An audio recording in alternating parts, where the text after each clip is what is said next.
Good evening. It is 6:30. Members of council are assembled when you're ready to begin. Okay, thank you very much. Then I'll call to order this committee of the whole meeting of the Council of the Town of Saugeen Shores. Welcome all members, everyone joining us in the room this evening and everyone joining us via the live stream. Glad everybody's with us. Second item on the agenda is a land acknowledgement, and the Deputy Mayor has that this evening. Thank you. We acknowledge that we are meeting on the traditional lands and treaty territory of the Saugeen Ojibwe Nation, which consists of the Chippewas of Saugeen and the Chippewas of Nawash unceded First Nation. We understand this land holds immense significance to the people of Saugeen Ojibwe Nation. We appreciate those who live and work alongside us today and who continue the traditions of their ancestors as stewards of the land we are privileged to inhabit. We thank them for the contributions they have made in both caring for the land and in shaping this community. We commit to truth and reconciliation, to acknowledging the truth about what happened to Indigenous peoples because of colonization, and to reconciliation, which begins with each and every one of us.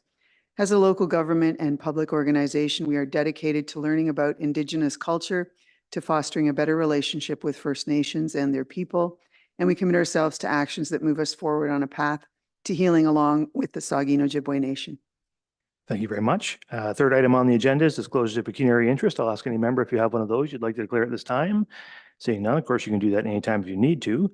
And we have no additions, deletions, or amendments to the agenda. So that moves us on to open forum. And we do have two open forum requests this evening. I'll just remind everybody who wants to speak to us via the open forum that council has allotted 3 minutes for each of our open forum delegations. So we appreciate it if you would adhere to that timeline.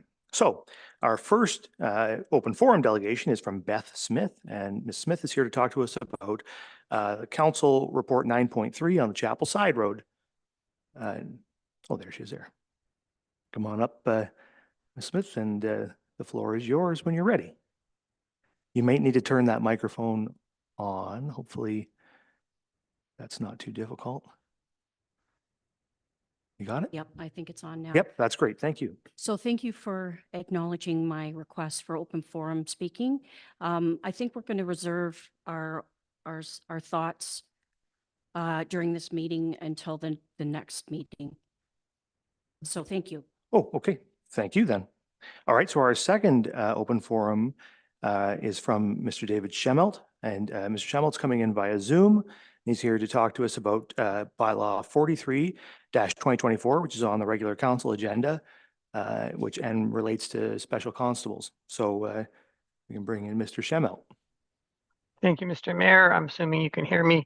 I just wanted to speak briefly in support of the staff report 43-2024 with the recommendation to appoint the 4 Saugeen Shores bylaw enforcement officers. It aligns with my comments earlier. I believe the additional thing that I would add in there is it also aligns with the Saugeen Shores Parks and Trails Master Plan. The one that I was looking at specifically was 2004. So this was the first step. I believe that fundamentally we've shifted from being reactionary to proactive, which I fully support. And I think this is a great first step in going in the right direction. So thank you. I just wanted to voice my support for it. Thank you. Okay, thank you very much. So that's the end of our open forum presentation. So we'll now move on to delegations, and we have 2 delegations this evening. And I'll just remind both of our delegations that council has allotted 10 minutes for each of our delegations. So our first delegation is from Leanne Sinclair, and Ms. Sinclair is here to talk to us about Menstrual Health Day proclamation on behalf of the Period Purse. And I believe Ms. Sinclair is online. Okay, whenever you're ready, Ms. Sinclair. Can everyone hear me all right? Yes, we hear you just fine. Great. I just want to say good evening, Mayor Charbonneau and the councillors, and thank you for allowing me to speak with you today. And a special thank you to Councillor Davinsky for putting my request forward. A year ago, I was here virtually again, speaking to the town and requesting to proclaim May 28th as Menstrual Health Day. Not only did the mayor and council do this, but you went above and beyond by promising to make period products available for free in town facilities in the 2024 budget. And I'm really excited. I was really excited to see this happen in April of this year. So I first wanted to acknowledge that and thank you for making that significant effort. 2024 marks 10 years since WASH United initiated Menstrual Health Day and launched the campaign to raise awareness and take action towards achieving a world without period poverty and stigma. And Menstrual Health Day begins with talking. It's very simple. It's time to speak positively about periods. By talking about them as the first step, we can help end the stigma around them. We can also raise awareness about the challenges that marginalized menstruators and communities experience and improve their menstrual health. Other steps towards menstrual equity include improved access to period products in shelters and increasing period education for both menstruators and non-menstruators. The Period Purse is a registered charity. It was begun in Toronto in 2017. We create menstrual equity by ensuring sustainable access to period products for all and by ending the stigma associated with periods through education and advocacy. As part of our chapter program in 2020, I've got the sun here, finally. As part of our chapter program in 2021 and 2022, we did have a chapter in Saugeen Shores. They held 2 very successful donation drives and provided over 5,000 period products to local organizations. While our chapter program has ended, we do still encourage people to run their own mini drives and to support local programs. So once again, we are requesting the town of Saugeen Shores to proclaim Menstrual Health May 28th as Menstrual Health Day. And once again, join communities across Canada in recognizing this issue and helping to keep the conversation going. Are there any questions from the mayor or the council this evening? Well, thank you very much. And just in direct response to your question, I'm quite certain that we can take that step on the 28th of May. So we will do that. And with that, I'll ask if there's questions or comments from members. I don't see any questions or comments. So thank you very much for your time this evening, Ms. Sinclair. We appreciate it. Thank you. Okay, so now we're on to our second delegation, which is, bless you, which is from Lynn Tatey. And Ms. Tatey's here to talk to us about Westerio Power.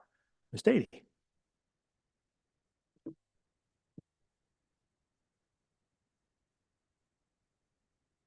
The wheels here. No worries, take your time.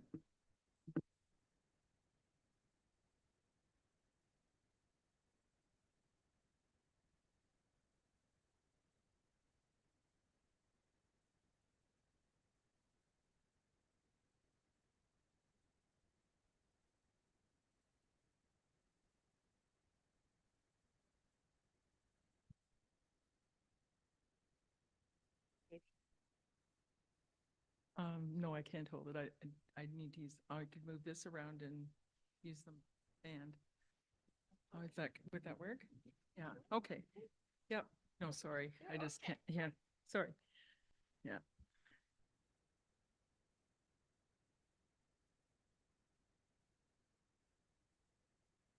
So to begin, I'd just like to say that it's very proactive of the previous person to bring this forward. This is something I know with the Women's House, they've been really proactive about doing is making sure the women they have in their Women's House and Women's Center have the products needed. Dear Mayor and Council members of Saugeen Shores, I am here to speak to you as a delegate for a delegation about an electrical provider our town is part of, Westerio Power. It's well known in the electrical service community that it was not the best decision for our amalgamated communities like Saugeen Shores to become part of this ill-fated power service company from its inception. Unfortunately, Westerio Power was formed and multiple communities were convinced it was the right way to go. Now, not to discount the wonderful employees that all the towns had at that time, and all the towns, their employees were part of Westerio Power, as they would have been with Hydro One. which was not called Hydro One yet, but it was Ontario Hydro. And there were some really qualified people. They were doing in Port Elgin, they were actually cutting the trees down as well and reading the meters, doing the layouts, doing the service layouts, and cutting the trees around the power lines, and also doing all the power line work and additions. So they were very much, and other communities as well, the employees were taken on. And there were a few retirements. People were pretty close, some people were pretty close to retirement, but they had a bit of a problem because they were being told, or the communities were being told, that the employees weren't going to be taken on. The office staff wasn't going to be taken on. And this was actually a fallacy. That was not the case. They were told that, though. So there was a lot of communities really concerned about not being fair to their employees that they had. And so there was concern about the fact that, you know, some employees were going to lose their jobs. And as a collective group of people, nobody had really much of a say, but there was communities that, you know, didn't want to do that to their office staff, and they didn't have a job. Well, it was not true. It wasn't a true thing. And the problem went forward in that the employees had to drive from Port Elgin here, drive, you know, 45 minutes to Hanover, pick up their work trucks, drive back to the community to do their work, and then at the end of the day, do the very same thing again. So no longer could they keep up with a lot of their work. They were told not to cut the trees, not to trim the trees, not to do that as part of their job anymore. They had to cut back on the amount of work they actually could do. Somebody else was reading the meters. They were contracting things out. And it got to a point where the employees kind of got together and said, we're striking. This is really bad management that's going on here. They were very concerned. There was different things that had happened. There was the office staff traveled to Kincardine, and they had a brand new computer system that was obsolete right from the start. So that money was quite a large expense that was wasteful too. At that time, the chairman of the board was paid $20,000 for being a chairman of the board of West Ontario Power, and all the expenses for any meetings attended in hotel rooms and everything. And the individuals from each of the towns, like all the towns, also were paid for their time on the West Ontario board. Very healthy amount. And the CEO was paid quite a large payment. I don't have the exact figure right now. I know that there was a comment made when the West Ontario report was made that he's making a lot less than the last West Ontario CEO. He made that comment and said he was getting paid a lot less. And why was the staff cost less? Well, it's because they can't fill the jobs. And part of that has to do with some of the history with this company. So not to say anything negative about the employees they did have, because they had excellent employees, but there was no replacements happening for a while. And then there was all this contracting out, and the employees themselves were very concerned about the safety of their workers, because if they have somebody contracted out to do this and that, they're left with having to go into those workplaces, those locations, without that safety. I call it a safety net. When you know your own employees and you know you've got someone safely doing the work for trimming the trees and doing whatever, that when the linemen go in to do their work, even after a storm, they know what they're facing. And you got to remember that these linemen were also cutting the trees down. So they knew what they were doing, and they knew how they were doing it. And normal upgrades weren't happening. Even the transformer station, I was so pleased that finally, I thought it was our transformer station, Hydro One's transformer station, that was being replaced, because we were having this power outage one Sunday, and I just wanted to call in and say thanks so much that we're finally getting a new, you know, DS. And oh, no, it's not ours. We have our own, but we've been kind of waiting for West Ontario Powers, like it's been years, and it's been kind of a burden on the system. But they're doing their own, and they're doing the switchover on Sunday. So that's why the power's all out. So I said, oh, yeah, this has been a long time coming, but it's happening. So,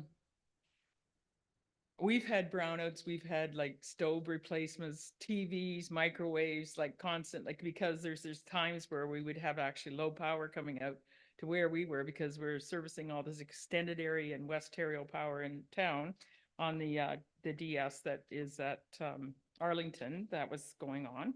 So that was kind of a surprise to me, but oh well, whatever, we go forward. But then we find out that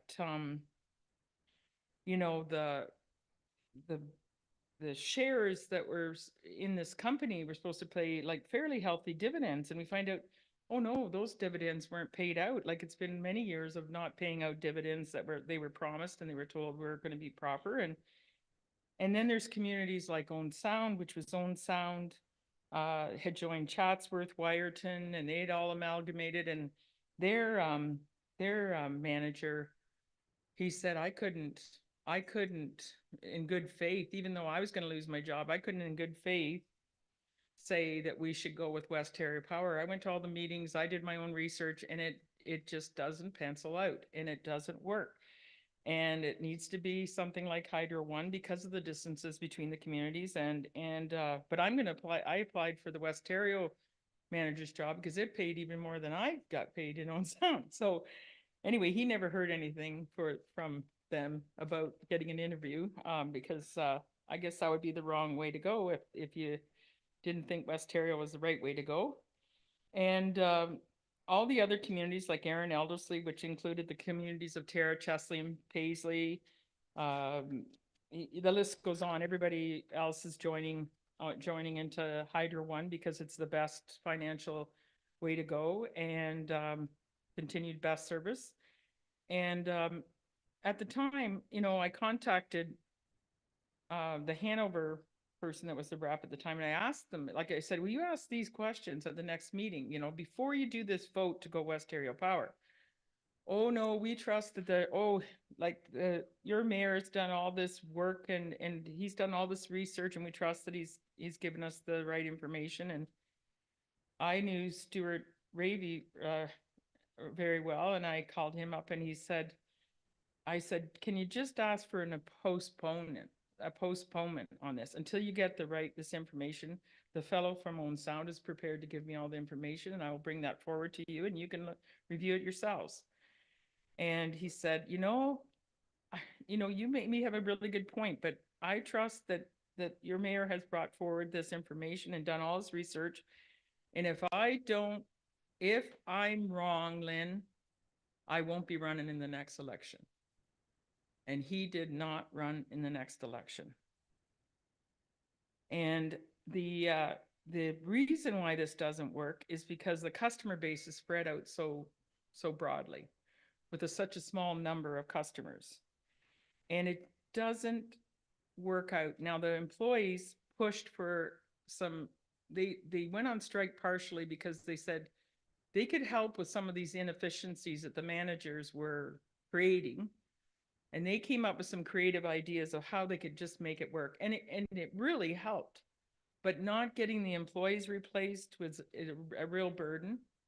And contracting out the tree cutting. They got a great tree cutting service, but you're talking about a contracted out job that there's hardly anybody. I think the meter readings contracted out, the layouts are contracted out, the maybe the layouts aren't, but I know that the tree cutting is. And I'm thinking like, okay, why is this costing so much that you can't pay the investment you're supposed to get for your dividends? And how come these upgrades weren't done? And how come this isn't happening? And how come was there someone killed? Well, we know why someone was killed here, a loss of life with some shortcomings. We know why that happened. And you got the material, and I don't know whether I need to read it again, but what happened, but the Walkerton Power Distribution Company, now called West Ontario Power, was fined 110. So we have passed over 10 minutes, Ms. Tatey, so if you could wrap up, please. Okay, I will wrap up. But I don't know what the chairman of the board gets now, but I don't know if it's still 20,000 or if it's more than that, or there's other people that are getting paid more. But I think it's time to take a look at this and sell to Hydro One. The opportunity's still there, but the main thing is they were told there wouldn't be a distribution station here. There wouldn't be a yard here, and there would have been. And that was an out and out misinformation again. That would be the triangle that was needed to service the shoreline. So thank you very much for the time. And I know I have a much more pressing matter to talk about, which is something that's right on our own road and our own farm. But apparently we don't get notification of that. So it's about the potential dump. And Okay, thank you, Ms. Tate. Are there any questions or comments from members? Vice Deputy Mayor. Yeah, thank you, Mr. Mayor, and thank you for your presentation, Lynn, and some interesting comments in there. Westero Power, I'm with Hydro One and get very good service, and I've talked to a fair number of people who are with Westero Power, and I've received a lot of good comments. But I'm sure there are complaints like there are with Hydro One, probably with Westero Power too. But Mr. Mayor, I'm just wondering, with customer concerns with Westero Power, is that kind of a report available to this council, to the community, in terms of what kind of feedback Westero is getting back from their clients? Is that available?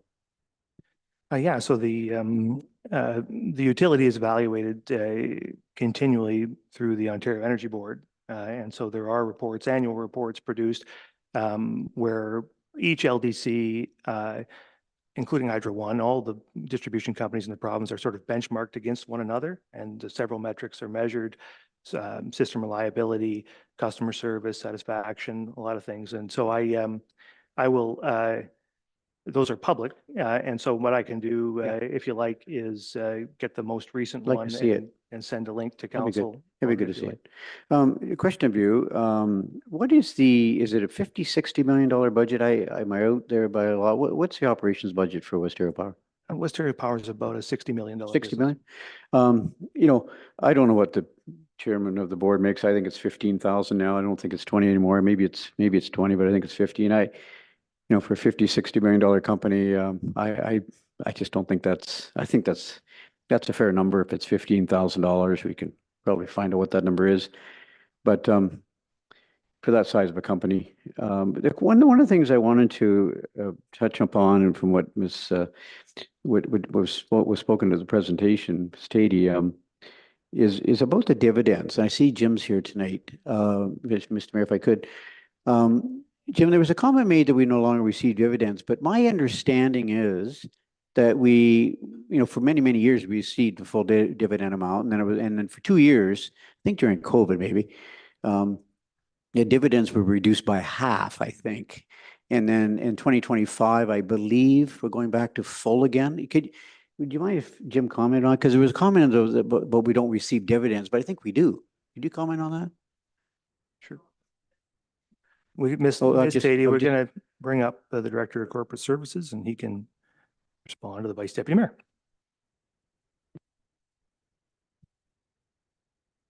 You're correct that the dividend was reduced by half, and then at the last business plan for 24, they said they were bumping the dividends back up to full again coming up. So okay, that answers my question. Thanks so much. Thank you, Mr. Mayor. Further questions from members? I don't see any, so thank you very much for that, Ms. Stady. Okay, so now we're moving on to reports of municipal officers and committees, and the first report is a staff report on government relations, Wellington DuPont contract, and we'll turn that over to the CAO.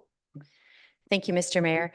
Wellington DuPont is a government relations firm, and they were brought on in 2023 to help with the funding for the Aquatic and Wellness Center. Since that time, their support has expanded to the list that's included in my report under grant opportunities, with a total amount that the town is seeking around $34 million. Additionally, they've been helping us with advocacy, most notably with our Pioneer Cemetery at the provincial level and Chantry Island lease federally.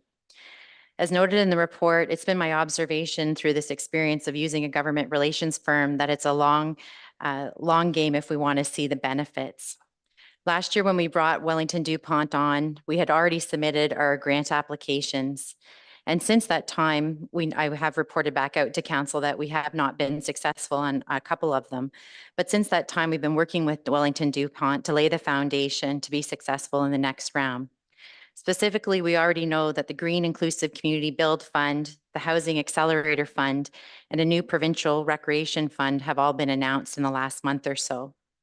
Wellington DuPont has opened doors that staff could not have opened otherwise. Specifically, we've had meetings with the Prime Minister's office and the Premier's office to talk about the needs of the town of Saugeen Shores.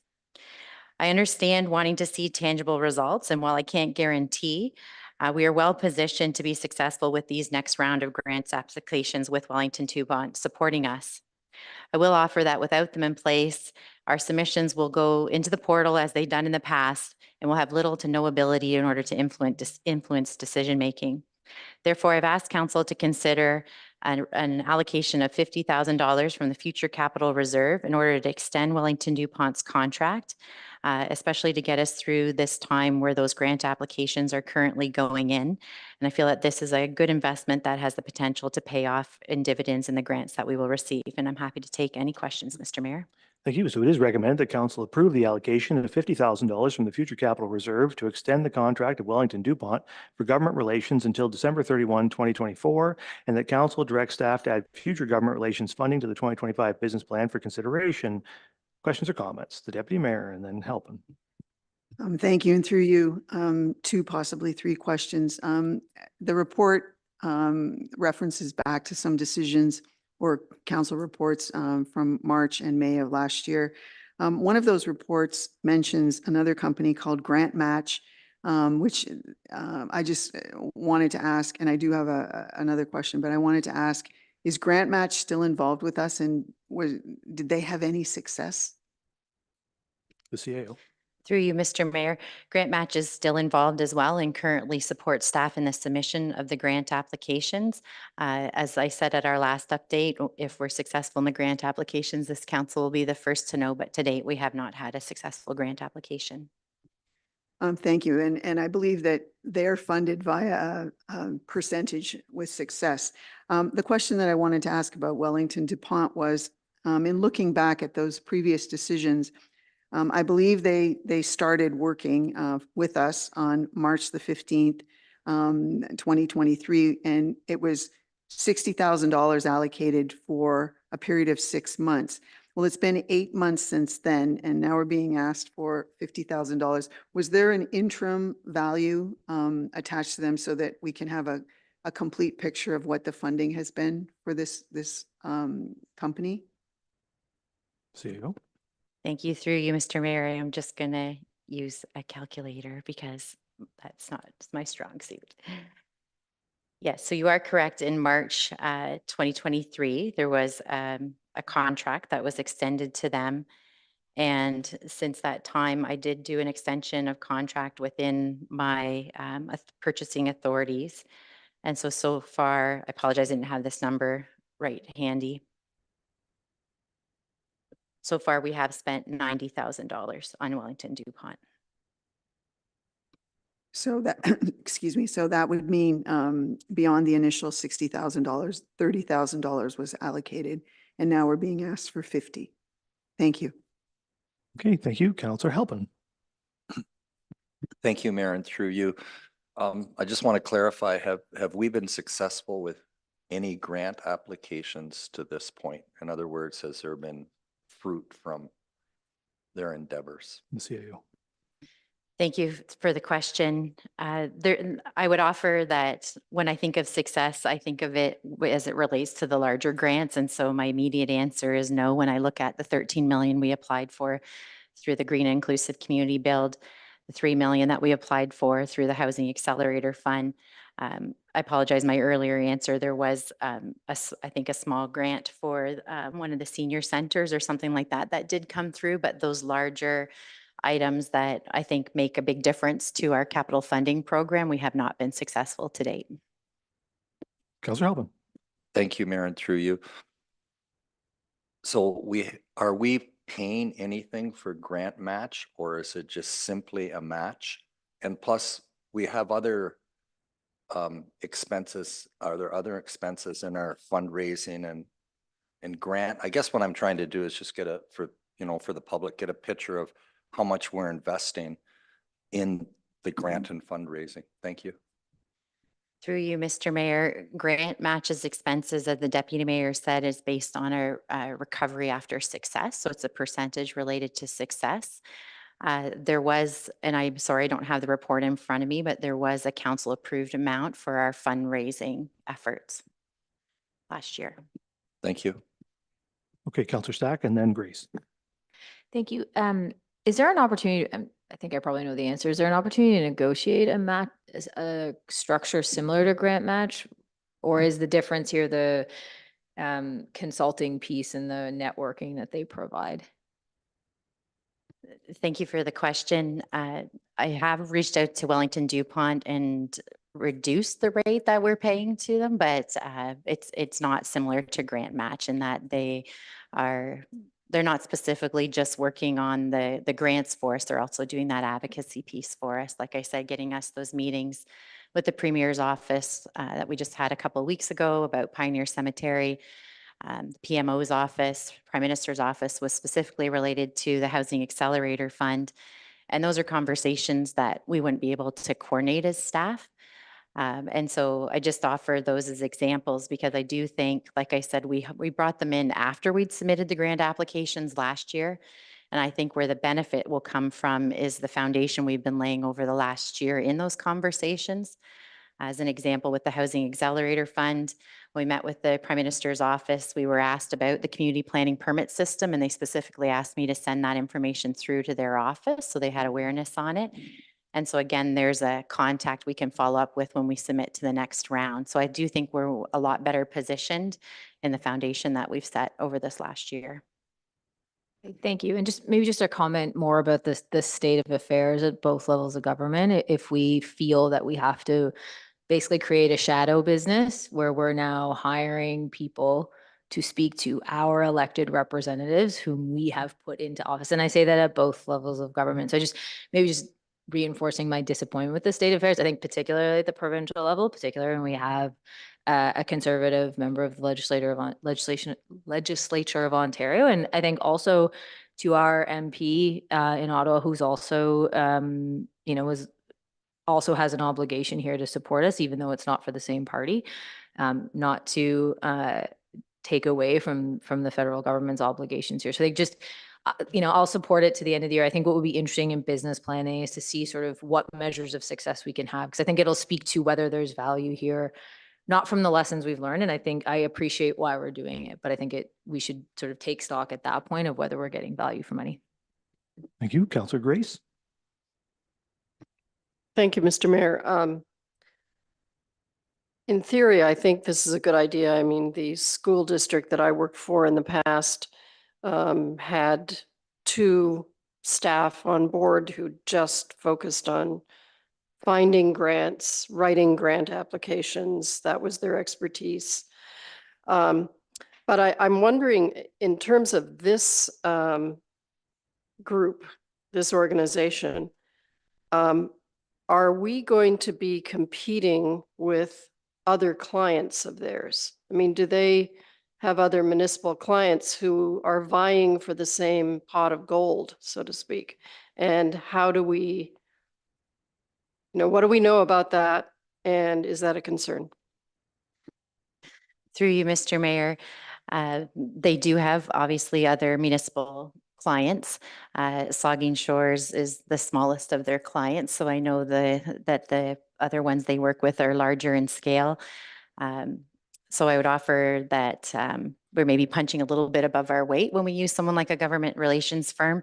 But I also think it's as I said, the best opportunity we have in order to access some of these funds, sort of to Councillor Stack's point. This is the reality that we're in if we want to be successful in some of these grants. Okay. Vice Deputy Mayor.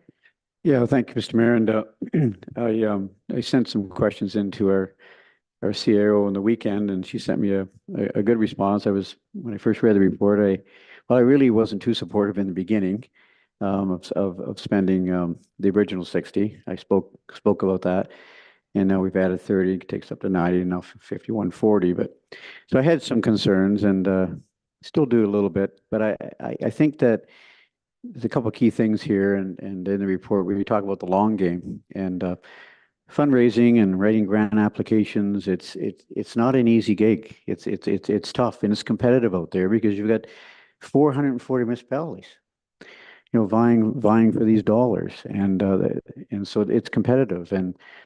But when I hear about, you know, the meeting with the Prime Minister, you know, Wellington Dupont got their foot in the door with the Prime Minister to discuss the Housing Auxiliary Fund. You know, that's pretty impressive. Got his ear, and let's hope, fingers crossed. $26 million is a lot of money, and if we come away with 26 million for $140,000 investment, you know, it's a pretty good return. I read that Minister Surma, only aware of our wellness center grant project because of Wellington Dupont. That's a good thing. Now, the old saying goes, the proof will be in the pudding, right? So will we come away empty-handed and spend $140,000?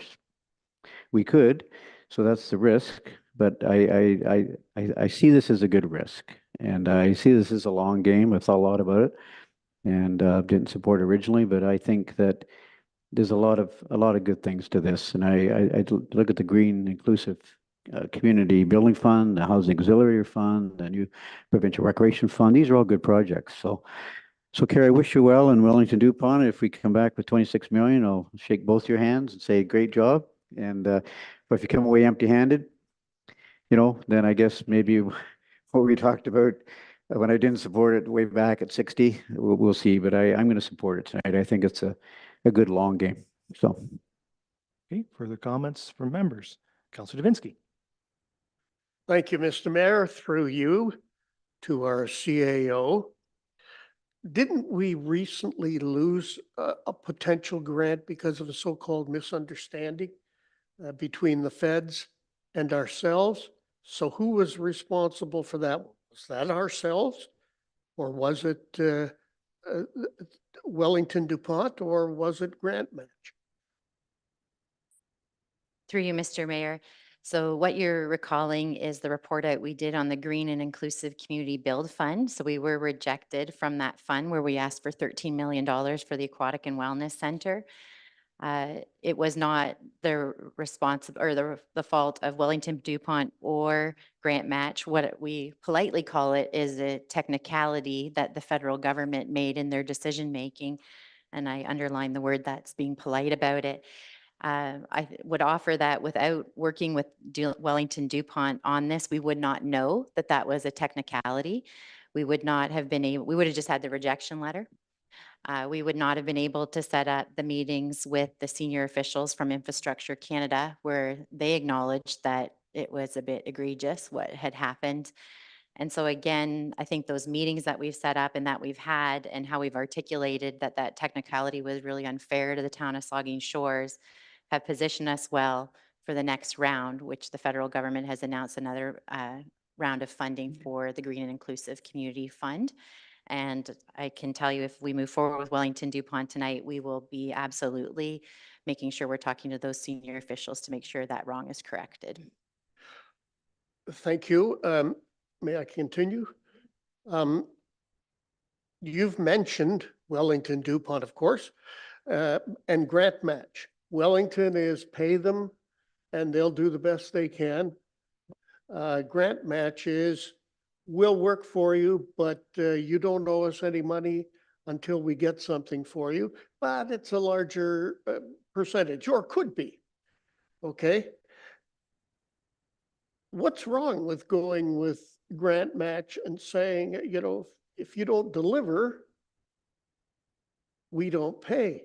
We're paying here, and I think someone asked the question, what have we got so far? We don't have anything so far. Through you, Mr. Mayor. So Grant Match and Wellington Dupont are two entirely different companies in what they do. So Wellington Dupont is a government relations firm. So they're the ones setting up the conversations with us, like with the Prime Minister's office. Grant Match is a grant writing company. So they fill out the grant forms for us and help them and send them back to us for us to submit online. So they are a different beast. So really, to what I'm putting in front of you, to be successful, we kind of need both. The grant writing piece, as Councillor Grace spoke to, is very cumbersome. It's not an easy process. And so engaging grant match allows us to bring some expertise to the table around completing those heavy grant applications. And then Wellington DuPont is the group that helps foster those conversations with the right ministries and the right bureaucrats to sort of ensure that Saugeen Shores application makes it into hopefully the right pile going forward. Okay, so we're going to get the job done, we're going to end up with both. Is that okay, all right. May I ask a procedural question and housekeeping? And I should have written this to you, and maybe I should, but let me ask and we'll get it out there. You wrote this report, you've presented it, but you've also approved it. And I'm wondering, shouldn't someone else approve the report like others are done? I don't know. And I don't even know who would approve it other than yourself. But it's written by Caravan Mile, approved by Caravan Mile. Thank you for the question. Approved by is approved to put on the agenda. So I do that with all the reports in order to get them advanced to the agenda. I did write the report, as you'll note, not to throw the Director of Corporate Services under the bus, but he did review my report for me. Approved means it's approved to go on the council agenda. Okay, thank you. That clears that up. Thank you, Mr. Mayor. Thank you, CAO. Sure. Councillor Halpin. Thank you, Mayor, and through you, just a final comment. I really kind of agree with what Rachel said. I'm disappointed, Councillor Stack said, I'm really disappointed that we're having to use taxpayers' money to ask the government to give us money. And I guess if that's the way things have evolved, but I would just like to say I'm disappointed in that process. And not to mean that I'm disappointing in what our staff is doing. I'm disappointed that we have to spend taxpayer money to ask our government for the taxpayer money that we already gave them. So it's a frustrating scenario, but I sure want success for our Aquatic and Wellness Center and the other initiatives. Thank you. Thank you. Yeah, it's hard to disagree with those sentiments. Seems to be that we spend an awful lot of time working, chasing money from upper levels of government, and not only through these organizations, but our staff spends an awful lot of time doing that, trying to get funding for all sorts of things, from water and sewer projects, road projects, like we just got Connecting Link money, which was a great thing. That took an awful lot of work from our infrastructure staff to get to that point, right? And so it's a huge investment that we are making all the time in various ways, trying to get funding support from other levels of government, and this is part of that. I think it's worth noting, I support this to the end of the year, and we'll see how it looks after that. I think giving it a little bit more time is good. Housing Accelerator, as an example, we weren't successful in the 2023 budget for the funding that was available as part of the federal government's 2023 budget. They've budgeted more money in 2024, and we have heard that we have a relatively good chance in 2024, presuming the budget passes, the federal budget. So it's a good thing for us to try to work on the connections we've already made using this firm to try to get over the finish line on a thing like that. If we get Housing Accelerator, that could really make a big difference for us to build some housing. So, and beyond, it's important just to note too, with this particular firm, I have ended up interacting with them a fair bit through all of these things. Things like marine rescue, things like Chantry Island, Pioneer Cemetery. They've been working on all of these files for us. And Chantry Island is an example, right? Like they help to make sure we can get in front of the right people at the right time to avoid, or to be able to sign a lease to be able to maintain access to the island. And hopefully they'll help us get the money to fix the tower and things like that. So they're working on a lot of things beyond the Aquatic and Wellness Center. It's key to really highlight that for folks in the public. I know members of council are aware of this, but for folks in the public who are listening, it's not only about money, it's also about access And it's not about, it's not about access to politicians so much as it is about staff inside ministries. And that's who you end up talking to, right? Is the staff person who's making the call, you know, about what to recommend to the minister, you know, to approve. And this, we don't even know who those people are. And these people do. And that's how you, so we get access to those folks. We can talk to them and make our case. So hopefully we'll have some success with this. Like I say, I'm willing to support it through to the end of 2024 and look for some success, but there's going to have to be some success at some point. And this council will assess that. And if there isn't success, you know, then the money, you know, we're not just going to carry on. So there's going to have to be some success, and Wellington DuPont knows that. So anyway, I will support the report and recommendation. So you've heard the recommendation, and I'll ask all in favor. That's carried. Okay. So now we are on to our second report, which is proposed council remuneration and expense policy, and the clerk has that report.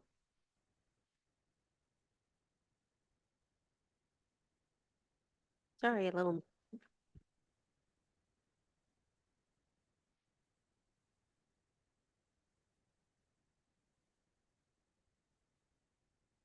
Is that? Yeah. Okay. All right. Sorry about that. Okay. Thank you. Through you, Mayor Charbonneau. At the request of council, staff worked with the consultant to prepare a council remuneration and expense policy. Recommendations were provided by members to help form the policy along with the formalization of current practices. Three key areas of the report include a holdback of $5,000 with disbursement in December to account for meeting absences in excess of 6 per calendar year, standardized market review process, clarification of when per diems and expense reimbursement apply for council members. The policy and bylaw are presented to council for discussion and any further direction to staff prior to the consideration for adoption at a future council meeting. Staff is available if you have any further questions. Thank you. So it's recommended that council adopt a bylaw to establish the council remuneration and expense policy. Questions or comments from members? The Deputy Mayor. I have a few, so I'll do a few and then let others speak and perhaps have a chance to come back at the end if some of my items don't come up. I would appreciate consideration in the definitions part that we be complete about the council business thing. We often refer to local boards, and then in other places they're called committees of council. It shows up in the indemnification bylaw later on too. So just to have some consistency with what's meant by that. And, you know, local boards make sense to me, but get committees of council in there with that. So that's just a sort of an edit thing.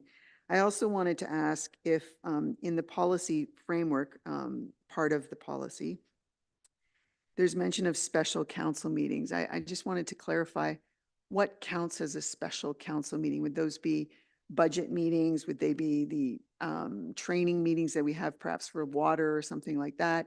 I'm assuming planning meetings now are on the agendas as regular council meetings, so they're not considered special. But just wanted to ask what would count as a special council meeting? Clerk. Thank you. That's a very good question. Through you, Mayor Charbonneau. So a special meeting has a definition right in the procedural bylaw. So those would be council meetings that are not on the regular council schedule and need to get added in through a process. So they are classified differently. They can only deal with certain matters that are on the agenda. So there is a definition right for them within the procedural bylaw. Like you had suggested with your earlier comment about local boards, perhaps that's a definition we can also look at adding to the policy. Thank you for that. So in terms of the sort of average of 3 meetings a month, one of those months that potentially would have more than 3 meetings would be a month that has a budget meeting in it. Because the budget meeting would not be considered a special meeting. It would, because it's on the schedule. Is that the way to interpret that? Through you, Mayor Charbonneau, that is correct. Thank you for that. I'll just ask a couple more, and then, as I said, I'll wait to see what others ask about. I'm intrigued with the idea of a citizens, you don't have to answer this, but I'm intrigued with the idea of a citizens committee to review council remuneration. So that intrigues me. There's not a lot of information there, so I'll just leave that sitting there. I have an awful lot of questions about the holdback situation, but I guess I will just ask, and again, let others speak. In the benefits part that's mentioned, at the moment, members of council do not have access to life insurance. So I know that it's mentioned in the report that there's no, that the financial elements of this can be contained within the budget situation that already exists. But I did want to ask, what is the cost of life insurance for 9 members of council? Yeah, and I didn't ask you in advance. I apologize for that. But, that would be something new in the benefits package for members of council. And certainly there's a cost attached to that. So I was just curious what that might be. Thank you. Thank you, through you, Mayor Charbonneau. Unfortunately, that was actually an error. There is no life insurance. I'm so sorry for that. That was a. So me asking about it, got it taken out? Jeez. Not Sorry. exactly, but you brought to light an error that needed to be corrected, which I appreciate. Thank you. Okay, so no life. Well, then I'll ask one more then, just before I let it go. The item that's about tickets, it's the additional expenses. It doesn't specifically mention an allowance value there. I've personally always, when I've been asked as a member of council to go to something, generally speaking, I've got free tickets. But I just, is there a value that you've attached to that allowance for tickets for members of council? And is it just on request, or is it an upset balance? Thank you. Thank you, through you, Mayor Charbonneau. That is part of the overall expenses that council may submit for. So with that, that is brought to light in here because generally speaking, that is something that has a special line right in the code of conduct. So it's bringing to light that that is considered an acceptable expense for council. Just so what you mean by that is that the amount that is allocated per member of council that's associated with going to conferences, this is in that? So that's like an expense category? Is that where you're saying this would fit in? Through you, Mayor Charbonneau. So this would be part of the overall expenses that council would be allowed to claim. So it's part of the overall expenses. It's not it's not specific to conferences. It's just the general expenses that council may be allowed to incur. Thank you. Okay, we'll just go down the table. Vice Deputy Mayor. And I see Yeah, and thank you for clearing up the insurance because I didn't think we did have insurance. So thank you for that. The next, the line there, all members of council may elect to enroll in the non-union employee group benefit package, extended health, vision, and dental. Don, I thought that existed. So through you, Mayor Charbonneau, unfortunately, I would need to get you some additional information to provide you with more details on the insurance. I just know when I glasses of vision, maybe I just submit. So I just wonder if maybe the manager of human resources can speak to it.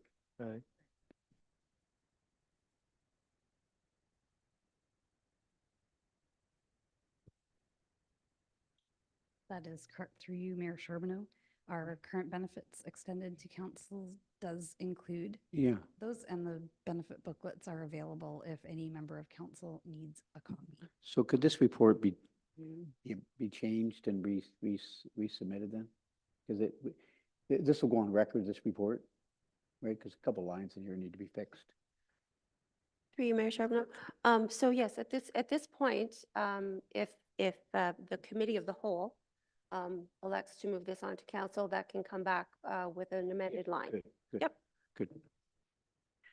Okay, so I have Mayette and I'm going to help in, and then I got Stack. Thank you, Mr. Mayor.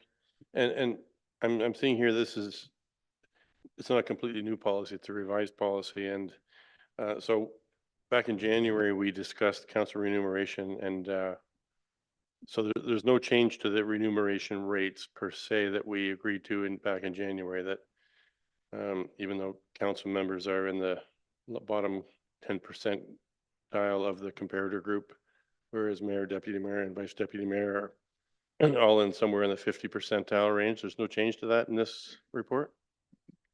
Through you, Mayor Charbonneau, no, there is no, that was adopted by resolution of council. So we have not come back with a new Okay, and Can the you second affirm? question is with regards to the extended health benefits.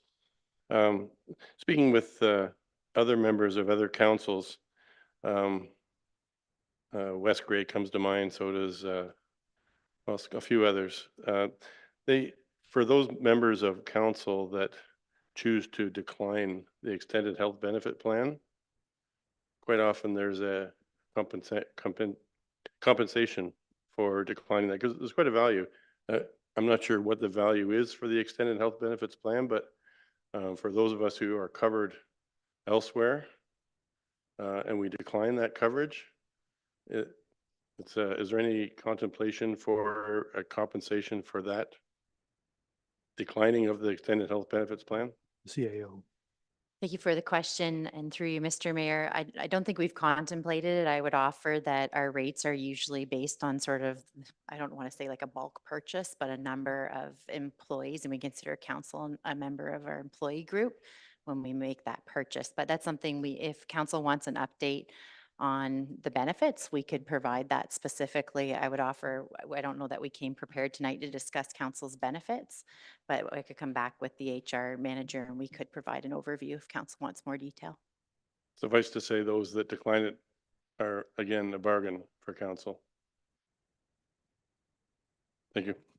So I have Halpin, Stack, then Davinsky, and Grace. Thank you, Mayor, and through you. So just for clarification, and because I was asked this question by some members of the public, for a councillor such as myself, my remuneration would remain the same. And I'm on one committee, which is the Saugeen Valley Conservation Authority, and I receive a payment for that. I'm on 3 other committees, so that means that now I would get a per diem for attending those committee meetings. Is that correct? Clerk? Thank you. Through you, Mayor Charbonneau. In the policy, it speaks to the different payments, including the per diem. So it would be paid out in accordance with the policy. And yes, that would include committees that council sits on.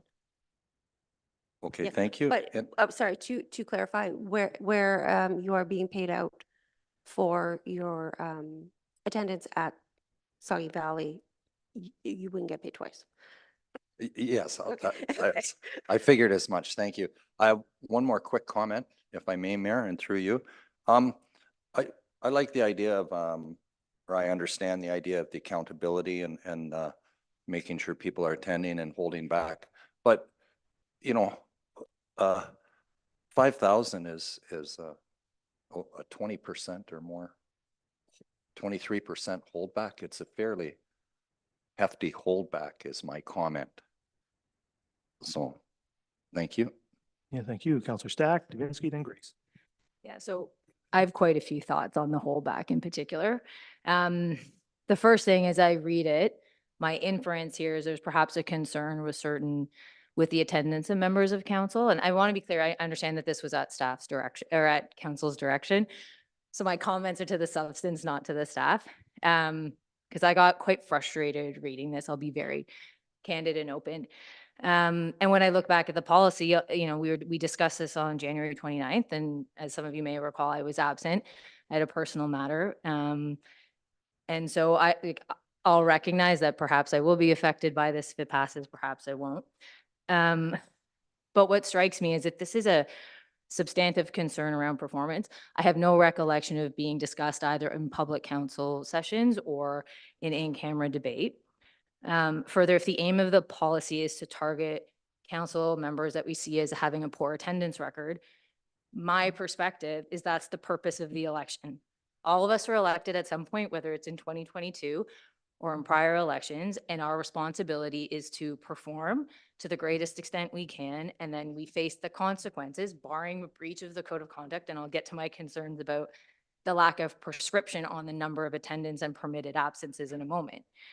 But in my mind, it's the public that makes that final decision. So if we have concerns about attendance of the members on this council, your opportunity is when the election starts and we're all running, or whomever chooses to run for re-election or election, that's the opportunity to challenge our voting records and our attendance. And I look at this council, particularly on the age demographic. And there are challenges that come with, and I'll just speak to my personal experience about being a full-time employee of a business, of a company that I am required to attend in order to pay my mortgage, pay my living expenses. And I attend this council not because of the remuneration. I'll just be very candid. When I tried to get on twice, I didn't know what the remuneration was. And certainly I didn't know what the remuneration was when I ran for council. So I find this whole process with a $5,000 holdback bordering on insulting to the people who are here.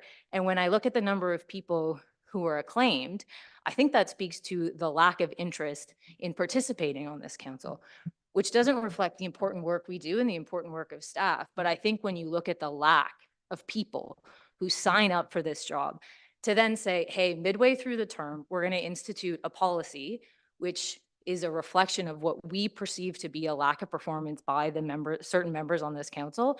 And we decide not to leave that to the electorate who made a decision to elect us, whether again, 2022 or previous. People in this town made the choice for each and every one of us to be sitting here today. And from my mind, a penalty on whether we return here is the decision of the electorate, not each and every one of us frustrated with whether someone's attending sufficiently. If you aren't happy with how someone's attending, that's unfairness. I appreciate that, but let's leave it to council, leave it to the electorate and not to a payment policy.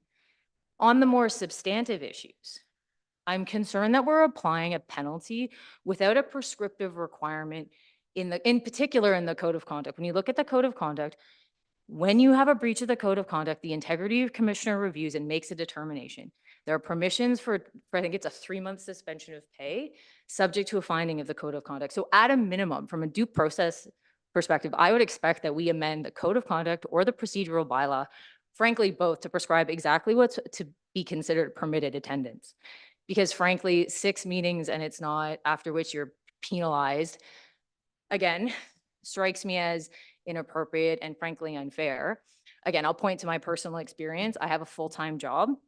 If we decided to have 6 regular council meetings in the middle of the day, I may not be able to attend because again, I have to do my job. I consider this a job. I consider this a very important job, but it does not pay the mortgage. So I am going to come when I can, whenever I can. And I've expressed in the past in this well, in the other council chamber, my challenges within during the day meetings. So if we're going to have this in place, we better be very clear on what the expectations are from council, what specific meetings we're attending, and what are the permitted absences. So if I get very ill or my partner gets very ill and I have to miss 3 meetings in a row, am I docked because I have to miss 3 other ones? Are we going to provide some wiggle room there? I don't think there's, as again, you can tell I'm getting a bit frustrated.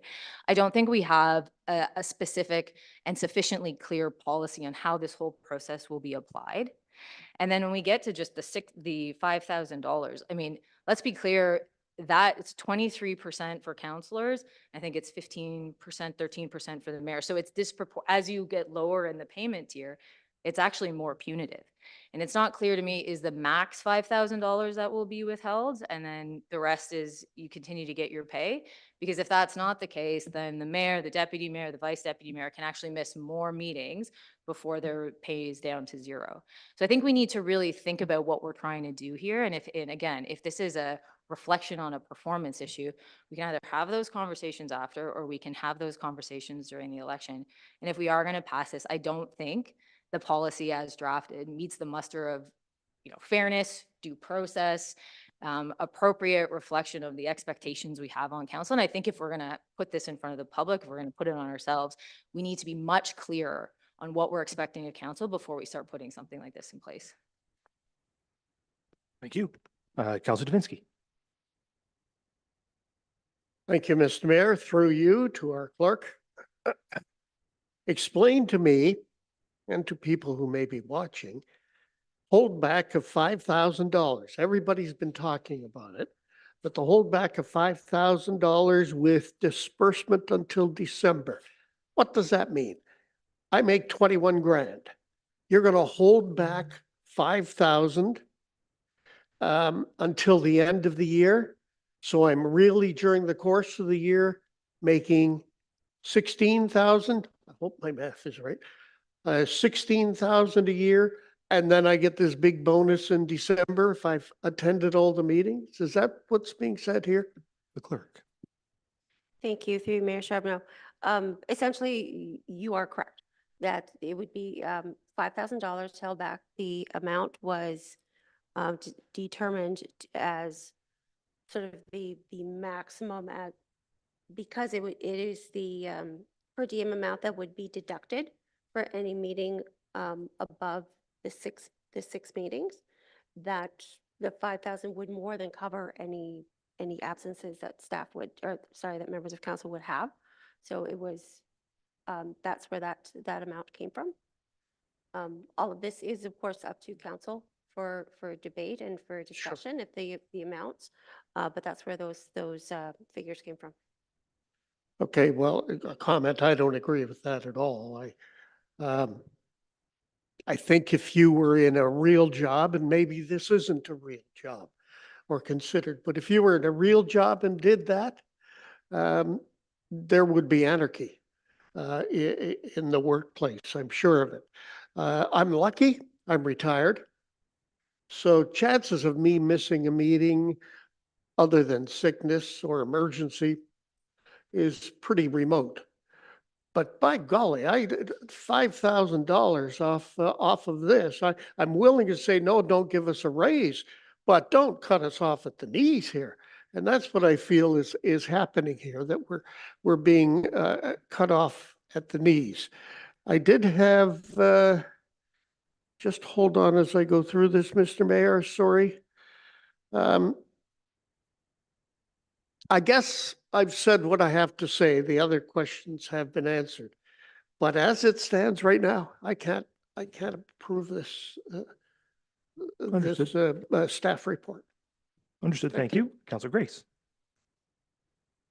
Thank you, Mr. Mayor, and thank you, Dawn, for taking on this bull by the horns. And I understand, if I'm correct, that many of these recommendations were made by the consultant, Gallagher Benefit Services. Is that true? Through you, Mayor Charbonneau, they suggested yeah. the $5,000, the six. Yeah, the consultant came up with a draft policy that was reviewed based on discussions that they have with staff. Staff provided the information that was discussed in council, as well as what was said to staff and passed along to the consultant. Okay. I do have a question. It's a follow-up from Councillor Stack's comment about the unusual situation that somebody might find themselves in. I know it's outlined in the, I understand just from the municipal act, I guess. Is it the municipal act that talks about that 3 months, if you have successive 3 months of absences, that without being authorized to do so by a resolution of council, which would take on that exceptional situation of somebody being ill or their partner being ill or a family member or something that would require them to be absent. And I'm wondering if I think that there should be something in this, if there is a policy like this that's adopted, that there should be some outlining of an exception like that for that magic 6 number of absences. The other thing I was wondering about is I'm just wondering about taking away the $5,000 and just executing a penalty of not a full day per diem rate, but I think that, and for a counselor position, about $21,000, the number of meetings that we would have over a year of just regular meetings would be about 36, maybe. I'm just estimating, which would be about $600 per meeting. And instead of the per diem rate, which, I mean, let's face it, this is supposed to be a deterrent. This is supposed to be, the purpose of this is to try to either motivate, incentivize people to attend faithfully, or to deter people from bad attendance situations. So if that's the case, then that penalty shouldn't be, I don't think, the per diem rate, but whatever we work out as being the average amount of what a member of council would be paid per regular council meeting. So just some thoughts. Understood. Yeah, thank you. The further questions or comments from members? The Deputy Mayor. Thank you. I do want to recognize that what Councillor Grace, Councillor Halpin, and a number of people said related to the holdback. It is, you know, I think you worked out 23%. It's I had worked out 20 to 25%, and I had sent in some questions. I agree with Councillor Grace that you know, the point was, I believe the point is to encourage participation. So the holdback thing, I think, has a lot of questions attached to it, but there's other aspects of the policy which recognize the contributions members of council make to local boards and committees of council. So, you know, that part of it can't be lost in the shuffle because, you know, everybody has a chance to indicate their interest in committees. A lot of the committees take into account the time constraints and that sort of thing. So part of this was to recognize the value of that because members of council are contributing to the success of local boards and committees of council. I don't know where the 5,000 came from, and I asked you that question, and I appreciate your answer. I still don't understand how it works because in terms of 6 meetings is the equivalent of, if you use an average of 3 meetings per month, that's 2 months of attendance.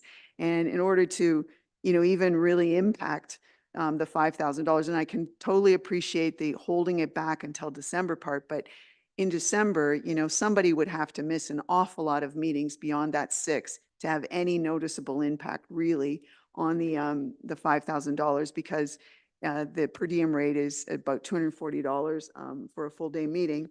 And as Councillor Grace suggested, and I had worked out too, the meeting average cost, excluding the mayor because I didn't play with his numbers, but is $600 to $700 per meeting. So $240 as a per diem thing when, you know, if you look at the base compensation is relating to generally 3 meetings a month, there's really not a comparison there. So I think that that whole section requires, I guess, a little more thorough analysis and thought.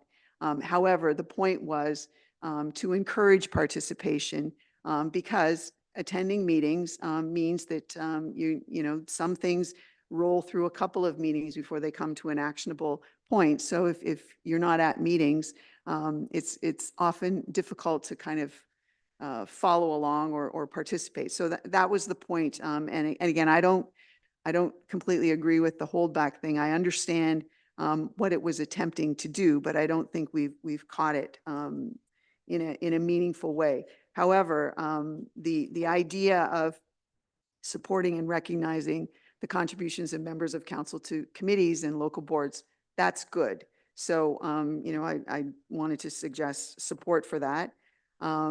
I will also just, because it hasn't been mentioned, in the conference and educational opportunities, there's no mention of the value that's attached to that per member of council. And I know it's kind of a big category that gets used in various ways, but you know, as somebody who hasn't during this term of council used a nickel of that opportunity for myself, I guess as Councillor Mayette said, you know, I'm sort of a benefit to the overall mix of council dollars. So I think that conference part, you know, there's no specific dollar figures mentioned in there. I don't know if they have to be there, but there is a comment in there that conference attendance is a max of 3 days. Now, I, again, haven't gone to any conferences this term. I will be attending a police-related conference next week, but it will be on the Police Service Board budget. But, and it's in Collingwood, so max 3 days, that's okay. It's a 3-day conference, but the travel time is pretty low. I think some members of council have traveled a little bit further for conferences. And so I just, the 3-day max kind of jumped out at me as, is that realistic given some of the situations that people find themselves in? So that's just a comment about perhaps some consideration. In the part of the policy that deals with technology support, in some places in the policy, it's very descriptive in terms of when something happens and you know, that sort of thing. So this indicates $425 per year for technology support related to the internet. And it doesn't go further to say when it's paid. I believe it's paid on either the second last or the last pay period. Could be wrong about that. It also doesn't indicate beyond a comment generally earlier in the policy that something about prorated if it was an election year because it's not a full year. So in some cases, again, the policy is very descriptive. In other places, it's not. I also would just mention that in the development and review section, it doesn't really give much detail in terms of how the policy would be reviewed. However, if you link back to the framework, which is at the front of the document or the front of the policy, it's got comments in there that maybe a shift from there down to development and review would kind of capture the review during the 3rd year of the term a little more obviously than not having a comment where it says about review. So I just noted that that was sort of a miss. I do also just want to indicate that should we get to the point of having a bylaw, because the original discussion took place in January, I'm good with whatever we decide being retroactive to January, because it would pick up on, again, the involvement of councillors in local boards and committees of council. I did just want to also point out, while I have the floor, that the rate for travel on the expense form doesn't match what's in the policy. That's just maybe a typo kind of thing. The policy says 68 cents. The form actually says 70 cents per kilometer. And I noticed that there's 2 bylaws that have to be rescinded. The way the bylaw is written, that's a little unclear too. So that might just be a housekeeping thing. But I do think that the holdback situation needs a little more review and thought. However, you know, the idea of somehow recognizing that attendance matters, that matters. And so I don't know the correct way to get there. I don't think we've captured it with this holdback situation. But, you know, to lose that holdback, you'd have to miss months and months of council meetings. And that's not what any of us want. We want a council that functions as much as possible with, you know, 9 members sitting around the table. Anyway, thank you very much, Mr. Mayor. Thank you, Councillor Stack. So I just want to go back to the point around sort of policing conduct. So first, I guess my comment is if the issue that sort of started this is that some members attend more committee meetings than others, I have no problem people making more money than me. So if that's the concern, because I'll just again speak to my experience. If I'm not attending enough meetings or if there's a disparity, and I think there is, I think the members who are able to attend more meetings do more work. And I am perfectly comfortable with that being recognized financially. I think once again, you know, our job is not to police each other's conduct. And if we're going to start talking about attendance, which again, I do not see where in legislation, in bylaw, it actually sets out a number of, and I've made this comment to the clerk, a number of permitted absences. And in fact, some of the references, when I look through the code of conduct are, you know, the references on the principles that set out our expectations as counselors are not operable provisions of the code of conduct. So once again, the issue hasn't really sufficiently been addressed around where, for me to support anything with respect to this, we're going to need to have very prescriptive expectations on counselors. But again, like if we are going to start policing and we're going to make inoperative the provisions of the code of conduct that are currently inoperative, then are we going to start policing what constitutes conscientious and diligent performance of their duties? Are we going to start policing the highest standard? Well, actually, we should police that. You know, are we going to ensure that at all times from morning, noon and night. We're policing how members are ensuring that they're cognizant that they are at all times representative of the municipality and that they're upholding the spirit of the law. Like our job is to ensure that we ourselves act ethically. If you have a concern with my ethical conduct, you have the integrity commissioner. The public has the integrity commissioner. I welcome my conduct to be subject to integrity commissioner review, but I don't think it's our job to use compensation policies to police the conduct of each other. Frankly, I find it a bit paternalistic and unnecessary, and I will happily, when it comes to my performance, I'll happily be subject to public review in 2026 when the next election comes up. And again, if this, I would like to see in the next revision of this policy, like if this is not passed, that we take very seriously my comments about, at minimum, procedural fairness and ensuring that these expectations are put at a minimum a bylaw, and I suggest the code of conduct be revised to reflect the behavior issues we see in this council or that we perceive to see. Thank you very much. And so we've had a good discussion on this. I appreciate everybody's comments. And I have lots of thoughts of my own, but I think the main thing that I've thought, I always felt this way, that it's not about the money, right? The council isn't about the money.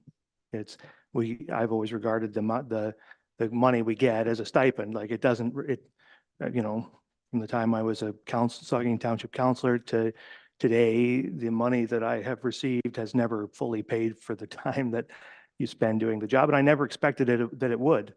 And I don't expect that today, right? And, you know, I serve on boards and committees, either as chair or vice chair, that oversees $250 million of taxpayers' money.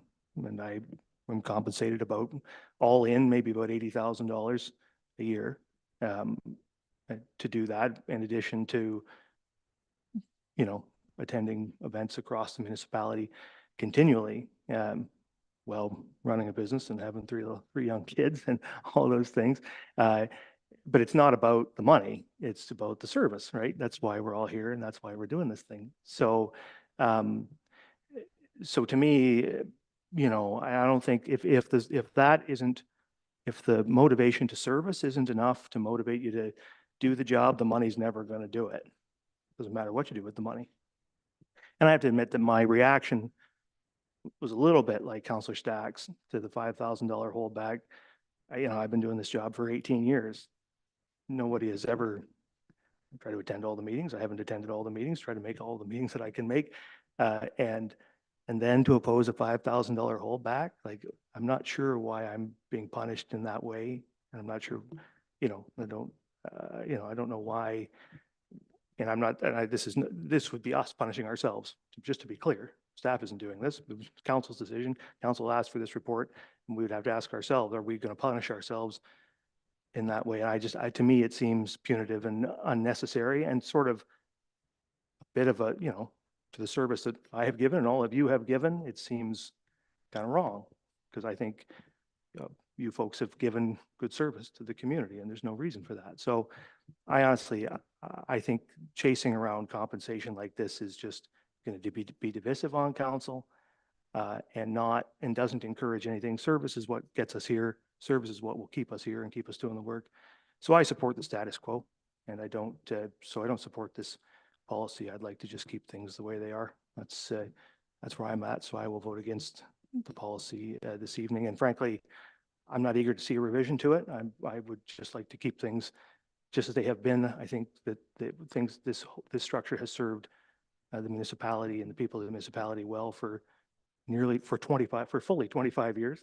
And I think it will continue to do so. So that's where I'm at. Councillor Halpin. Could I move to amend at this point? Yes, you can make a motion to amend. Sure, certainly. Could we strike the $5,000 holdback as an amendment? I don't know how complicated that is. I think what I would prefer you do, Councillor, would be to refer it back to staff with a direction to amend the policy to remove that holdback, because it's probably embedded in ways in the policy where probably a review, plus staff has heard a bunch of things here. So a referral back might be the best thing to do so that they can take into account all that's been said, including that, and come back with something they think might pass. So, Sure, I'll make that referral. so a motion to refer from the counselor. Is there a seconder for the motion to refer? Counselor Grace. There is debate on a motion to refer. Any discussion on the motion to refer? The Deputy Mayor. Thank you, and through you. One of the inclusions with the holdback section relates to absences. And so I do appreciate all of the members who have contributed to the conversation and to the discussion. There was some opportunity in terms of what counts as an absence. So I don't know if that still has a place in this policy, but a lot of that was included in the holdback situation. So I definitely will be supporting the amendment.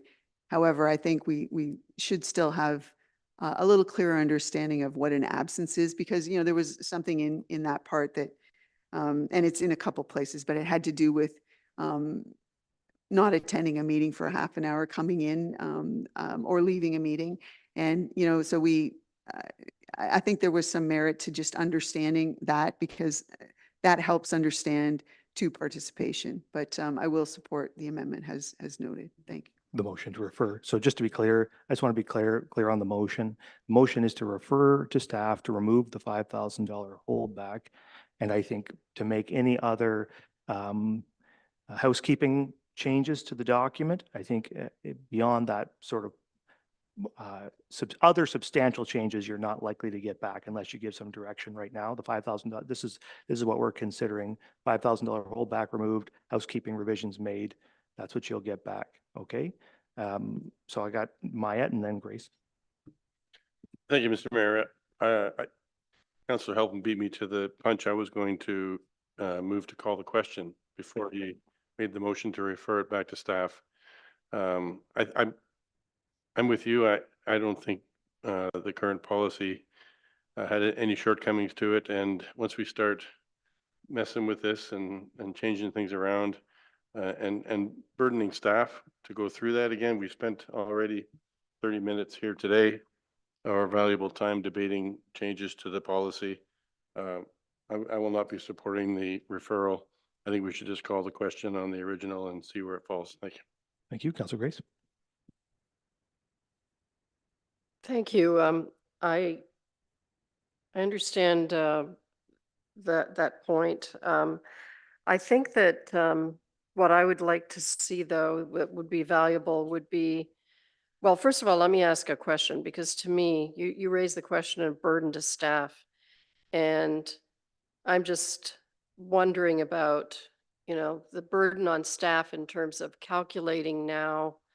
I mean, they record our attendance in committee meetings and things like that, but, you know, keeping track of how much that would be and adding all of that in and then going through, you know, I guess clarification, would we be expected if we wanted to get per diem pay for those committee meetings? Would that be automatic? I mean, I just don't want to be adding an awful lot more to staff's plate on this. The bottom line is you're either internally motivated to do this job to the best of your ability, or you're not. And you know, I also think sorry, Mr. Mayor. Just to be clear, we're debating the motion to refer at this point. So if you're Well, that's kind of tied in okay. with this. I Just mean, to- in terms of the committee meeting issue and what is going to be discussed in that. So those are my thoughts in terms of just I'll CAO will yeah. take it. We'll answer that. Yeah, thank you for the question, Councillor, and through you, Mr. Mayor. That was my first question to the clerk's division as well, as what was going to be the burden of the policy. I do think that they acknowledge that what's in front of you can be managed within their existing structures. I think if it gets much more complex than that, then it is probably reaching a point where we need to talk about the resources that are going to need to be in place to implement it. Okay. So on the motion for, I'll just make, oh, do you have a comment, the clerk? Thank you, through you, Mayor Charbonneau. I just wanted to clarify, however, there is no current written policy at present, just so that council is aware of that. There is no current written policy. Thank you. Thank you. So I just want to just make my statement on the motion to refer at this point. I'm in agreement with Councillor Mayette. I think it's more than burdensome to staff. It's burdensome to this council to debate this. It's divisive on council and an unnecessary debate in my view. So I will be voting against the motion to refer. My interest is in voting on the main question. So just so you know, the Deputy Mayor. Thank you. And you can let me know if this is out of order, but one of the items in the policy that has incredible validity is the review during the third year of the term of council. So that's next year. And that is the best time for a review of remuneration because it's not an election year and it would then apply to the next term of council. So I can appreciate some of the comments about, you know, and I had asked the question, so this doesn't change any of the base rates from January. Somebody else asked that earlier too. And, you know, we held back then, or the vote then reflected that we were looking for something else. And so, you know, the something else isn't here yet. So definitely, you know, regardless of what happens with this vote, we have to make sure that that third year during this term of council review happens in a meaningful way to impact remuneration going forward. Thank you. The CAO has a comment to that. Through you, Mr. Mayor, that the January meeting, and the clerk can correct me if I don't get it quite right, there were 3 pieces that you passed. One was on the 2024 remuneration. The second part that you did pass, which is specific to the Deputy Mayor's comment, is in relation to the alignment with the non-union staff market review. So we added that council and staff would be reviewed at the same time, and that aligns. And so what the policy, the draft policy is recognizing that piece you passed already in January. So that is in place. The third part of your motion in January was this policy. Okay, I'm going to, so one more comment and then Yeah, we're I going to go haven't to the really votes. spoken too much on this yet, but I just want to say that I'm in support of the referral. I think in taking out the 5,000, I do agree with. I think there needs to be, so that the $10,000 in life insurance needs to be struck from the report, and the drug and dental is not accurate. That needs to be, so those housekeeping things need to be fixed. I think there's a need. This is going to be discussed not only with this council, but the next council around the lack of a policy. So I think it's good to have something down in writing to talk about compensation and conferences and per diems. And I think there needs to be something in writing. And we spent some money, you know, with a consultant to get this report done because we asked for that. We said, let's spend some money on a consultant to research it. We did that. So I don't think we should throw that away. I think we should refer it, come back with a revised policy. And then if we, at that point in time, decide that the policy is not right, turn it down, vote it down. But I think I'll be supporting the referral. Okay, fair enough. So thank you all for your comments. Appreciate everybody's comments. And so now I'm going to ask all in favor of the referral. Opposed? That's carried. Okay, so that's been referred. And so we'll move on to our next report, which is item 3, enactment of indemnification bylaw. And we'll turn that over to the municipal solicitor.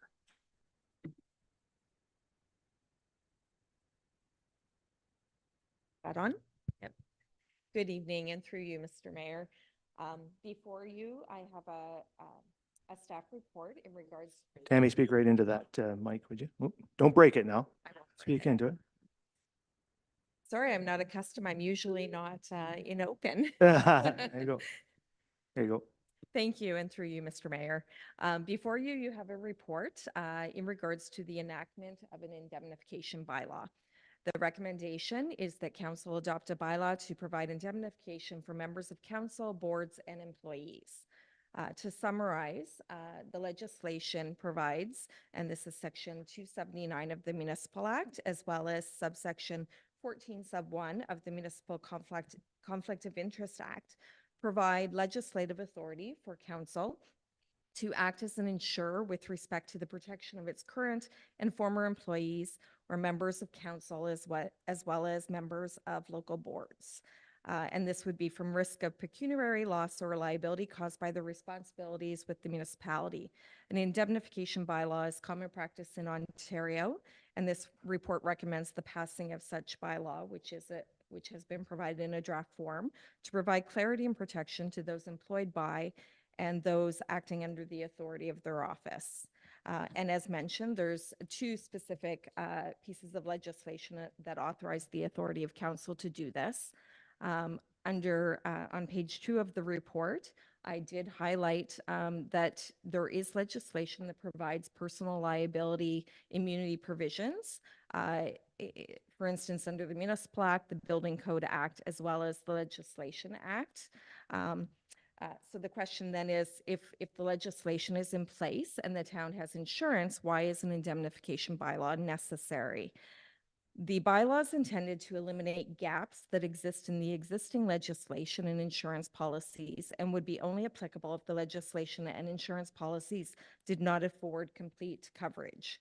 Although the town maintains insurance policies, these policies are subject to exclusions and limitations on coverage, which may preclude complete indemnification for individuals.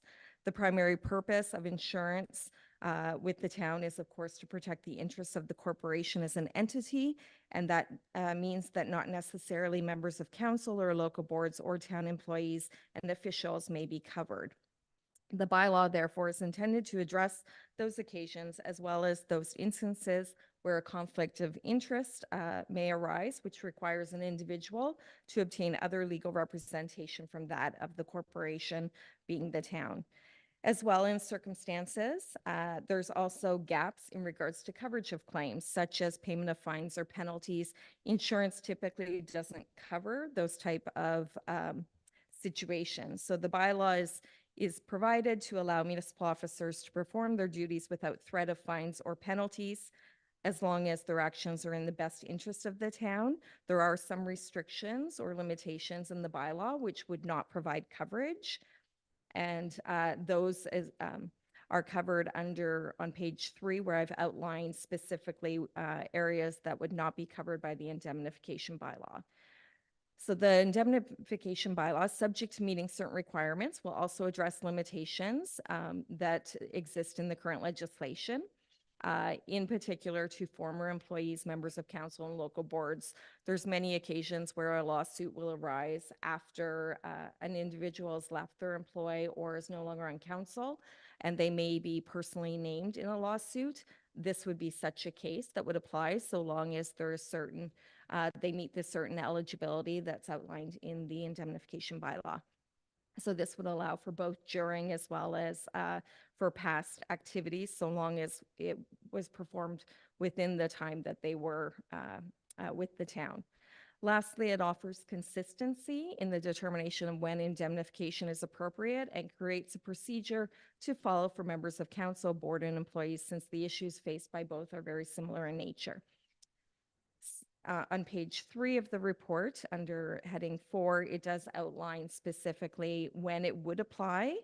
And in particular, it's important to note that it would be if the employee was or individual was acting within the scope of or authority of their duty, acting honestly and in good faith, and in the case of criminal or administration action or proceeding, had reasonable grounds for believing that their conduct was lawful. The individual had reasonable grounds for believing that they were performing their duty in the best interest of the town. Will there be financial implications?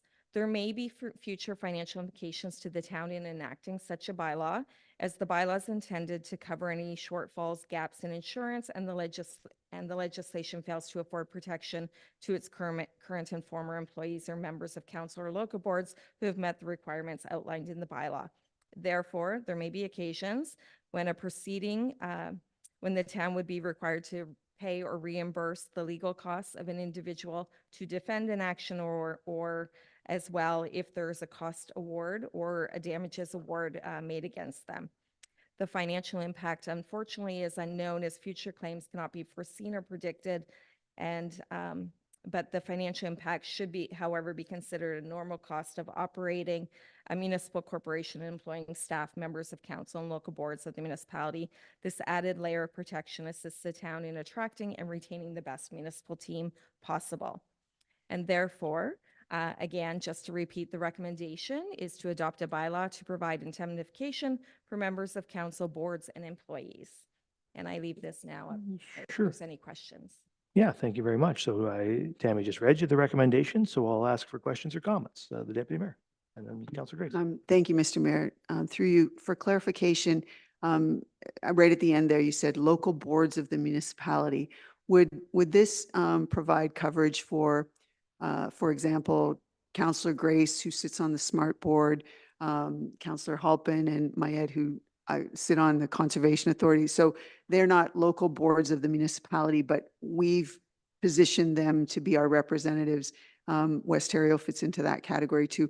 Would this policy cover them for that involvement, or would those organizations have their own policies which cover their board members?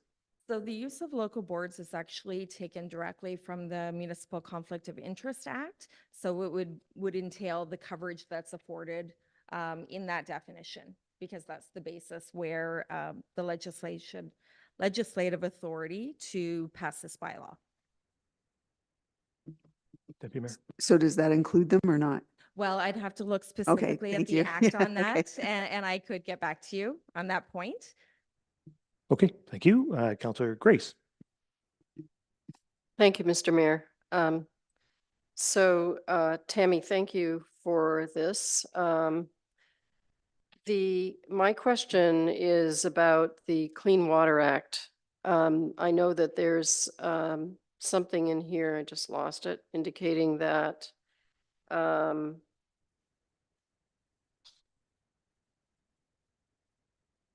that the municipal act already contains immunity provisions for staff and council. And one of the things listed there is nuisance from water or sewage works. But the Clean Water Act was passed after, in the wake of the Walkerton water crisis.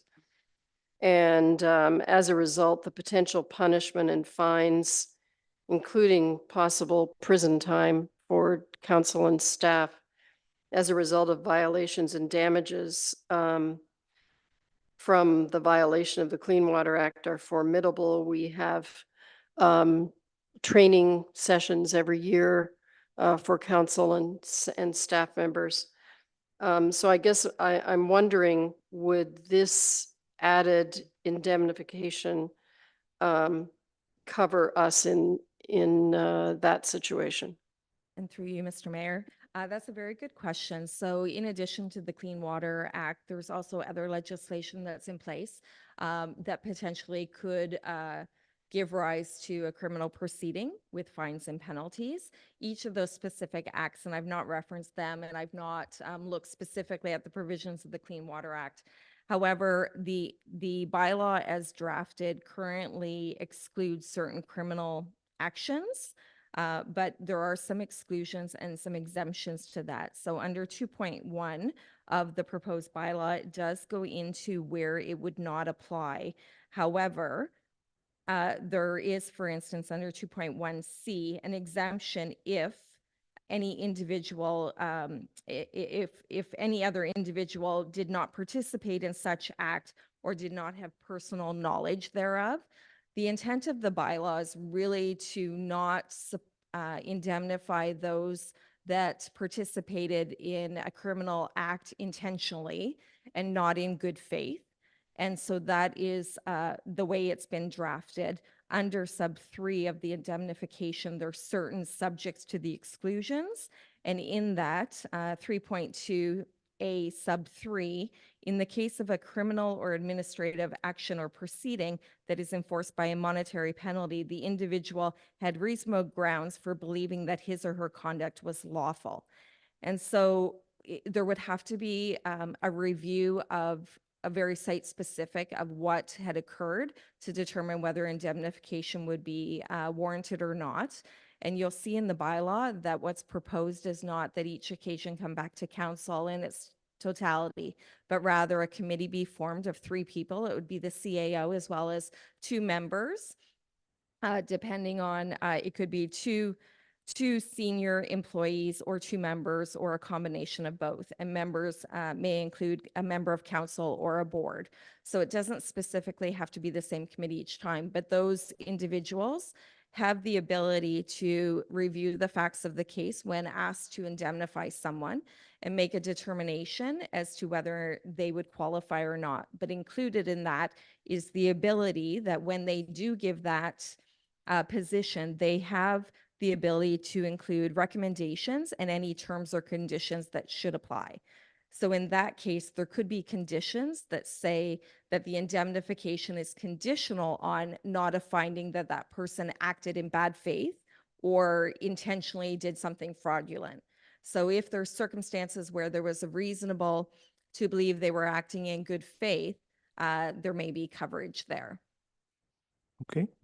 Further questions or comments from members? We just appreciate your work on this. This was clearly an area gap that we had in our policies. This is a really having an indemnification in place for members of boards of directors is a pretty standard thing across organizations, and this is a pretty critical piece to have in place. So appreciate your work on getting us in the place we need to be on this. So with that, you've heard the recommendation. I'll ask all in favor. It's carried. Thank you. So now we're on to item 4, which is the 2024 first quarter variance to budget, and we have the treasurer.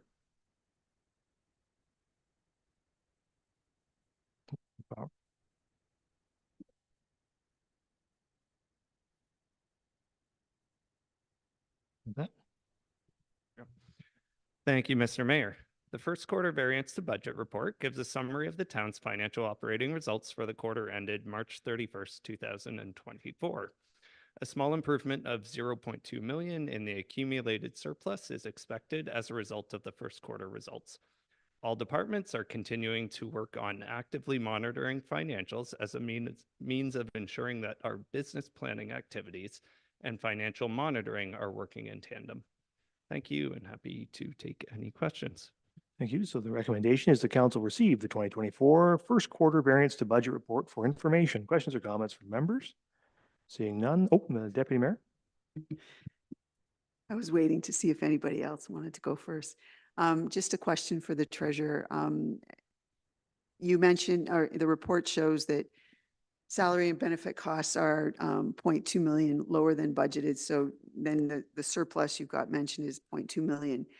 There's also a comment though about expenses are 0.1 million lower than budgeted. Is there an expectation that that'll all even out by the end of the year? So that's why that that lower than budgeted number isn't included in the expected surplus at the end? It is included in the total calculation. They're just rounded. So there's just a small difference from rounding in the results there. But overall, I would say the results are extremely preliminary at this stage. And by the end of the year, the expenses may move one way or the other. Thank you. Anything further?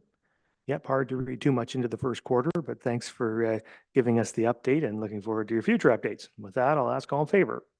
That's carried. So now we're into item 5, which is the asset retirement obligation policy. And we have Danica Hendry, our financial analyst here to speak to that. Thank you. And through you, Mr. Mayor, we are bringing tonight the asset retirement obligations policy for the council to, we recommend, the council adopt this policy, a bylaw to authorize the policy. Over the past year, I've had the opportunity to collaborate with an asset retirement obligation working group, which included staff from the county and from local municipalities. And that aided in establishing this policy that complies with the new public sector accounting board standard that requires municipalities to report in their financial statements asset retirement obligations. So the town is required under this new standard to identify material future obligations that would impact the town. So things such as buildings with asbestos or ammonia in ice rinks or stormwater ponds that need to be restored to their original condition. So these need to be recorded on our statements, and this is with an effective date of 2023. So we have that on the policy. And so they will be recorded and present on our 2023 financial statements.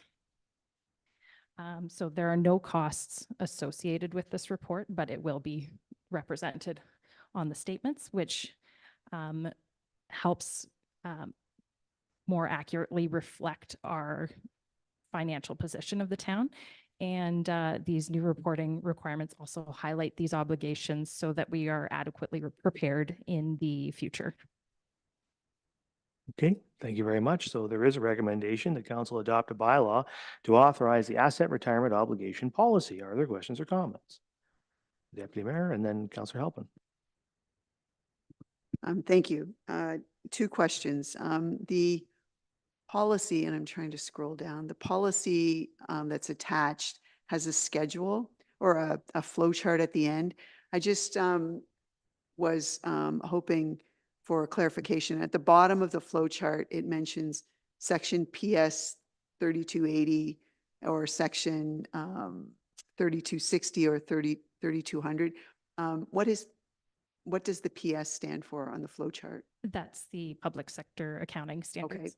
Okay. Thank you. And since asbestos was mentioned and it was very specific to arenas, at some point, I remember from previous councils that we did remove some of asbestos. At some point, can we get a report about just that status in the community? Is there still some in the rinks? Is that the only place that exists? Thank you. Do you have any comment to that, Danica? Through you, Mr. Mayor. I am not aware of any at the Plex, but I believe there may be some ammonia at the Coliseum, but that's still, I still need to chat with the facility supervisor regarding that.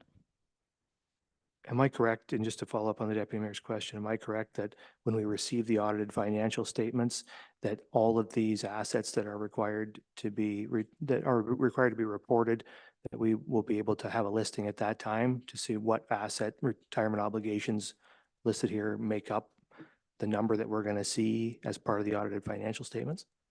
Yes, through you, Mr. Mayor, that's correct. There will be a list. We will be compiling that list and having that in part of our asset management going forward, and it will be available. Okay. Councillor Halpin. Thank you, Mayor, and through you. I'm supportive of this, and I think that this is good governance, just as I feel like the 10-year asset management plan is good governance, and the plans that we have for, lifetime for our major facilities such as wastewater and fresh water.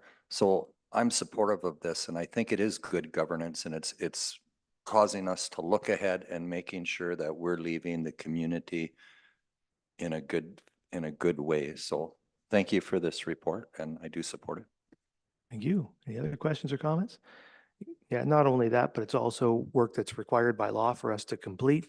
And we're very lucky to have folks like Danica working on these things too, because these are the one of the myriad million of things that percolate through and across the desks of our staff that that we don't debate a lot around here, but that are pretty important work that the municipality has to do, and somebody has to be doing it. And so thank you for your work on it.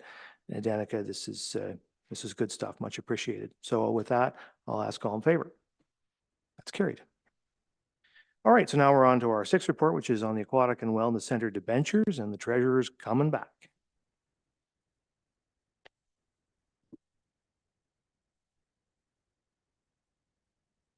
Thank you again, Mr. Mayor.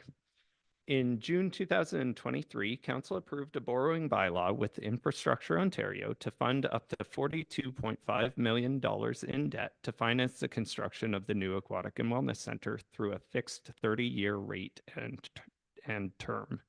This loan structure is only available through Infrastructure Ontario and offers both a structure and rates that would not be available through private institutions. The advantages of a locked-in long-term loan is that it offers steady payment terms that are known in advance and allows for better planning over the long term.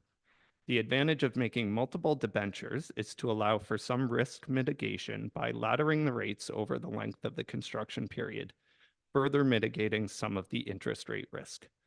Staff are now returning to seek the first debenture under that loan and are recommending an initial debenture of 1/3 of the loan total.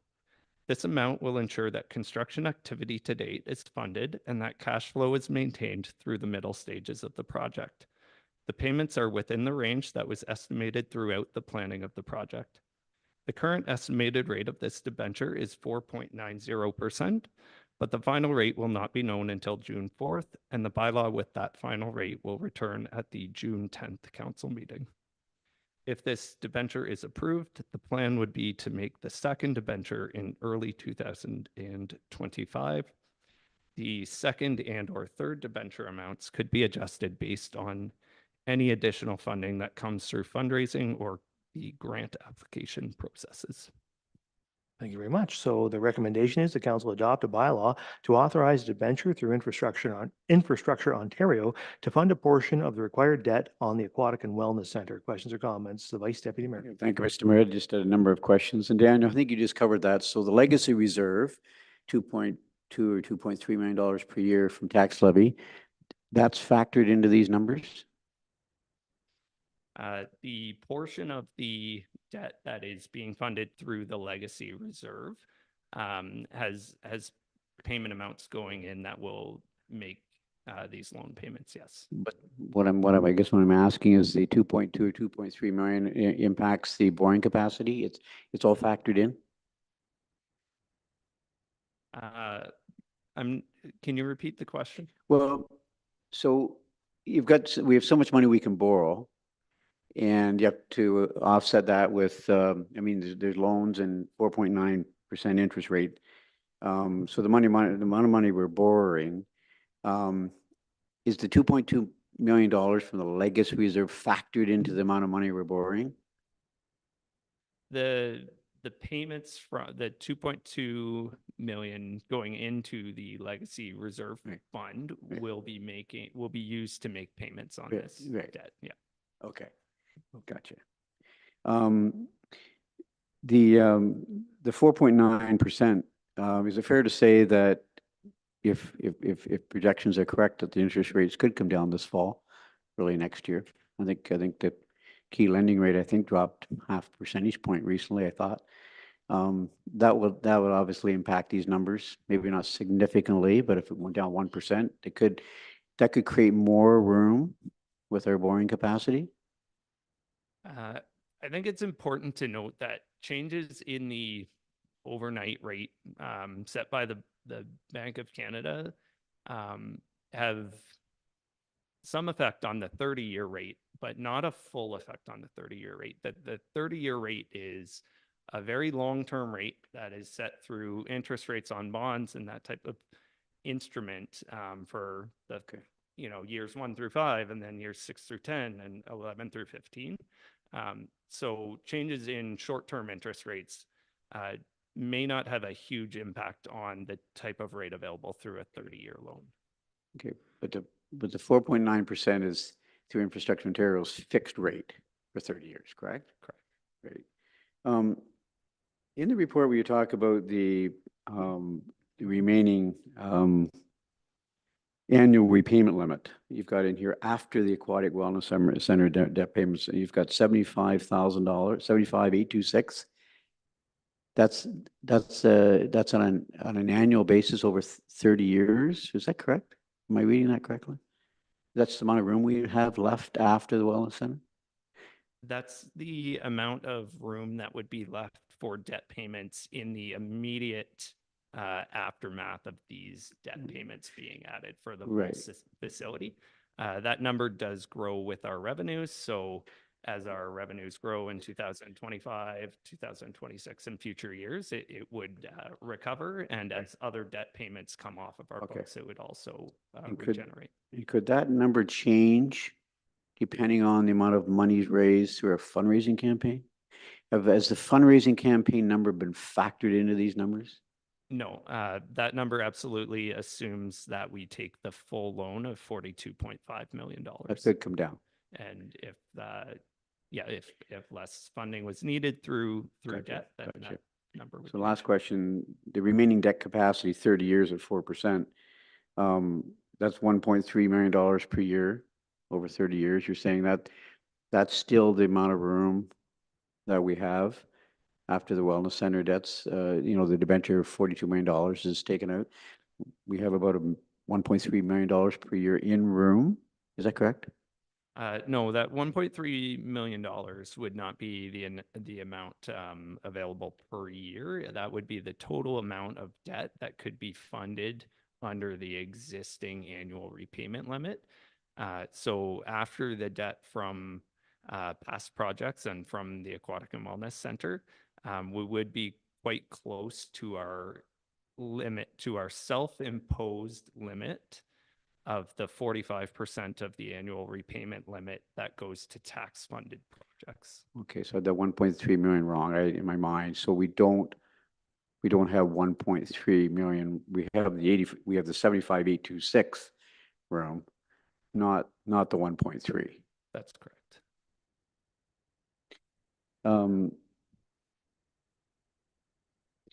Okay.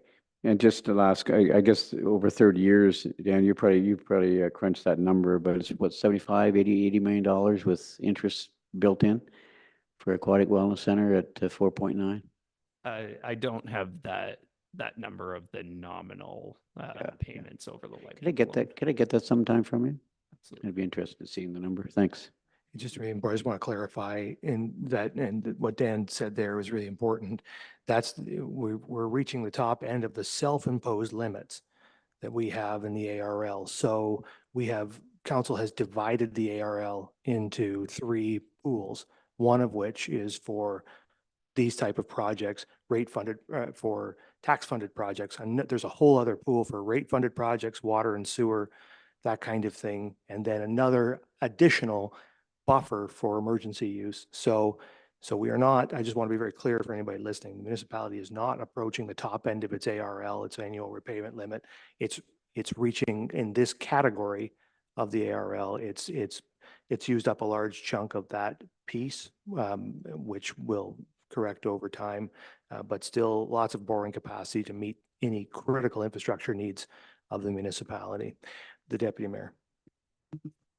Thank you. I'm glad you mentioned that because I had a question about the self-imposed categories too. And very important to look at the chart and see that column talks about remaining debt category or debt capacity of about $42.5 million when you look at one particular interest rate. So because I was concerned when and the Vice Deputy Mayor mentioned the $75,826 figure on the chart, which is not a total amount. It's the debt repayment amount, but that doesn't create a lot of opportunity should we, over the next couple of years of this term, decide that bathrooms in public parks are a priority. That doesn't give us a whole lot of opportunity to assume some debt to put those facilities in, which will have long-term impacts. However, there is the 25% that's sitting there that has no budgeted debt repayment this year, according to the chart, and that's a significant number. So I'm glad you brought that up so that it's not just looked at as one category. There's 3 categories on the chart. Thank you. I think I had, maybe I didn't see anybody else. Just wanted to make sure. Okay, Council, the Vice Deputy Mayor. Yeah, just to follow up, and I think that self-imposed is an important thing for all of us to understand, because that is a good thing to understand, Daniel. And from the provincial government standpoint, that 45%, 30%, well, 30% is rate funded service, water and sewer, so that's fixed.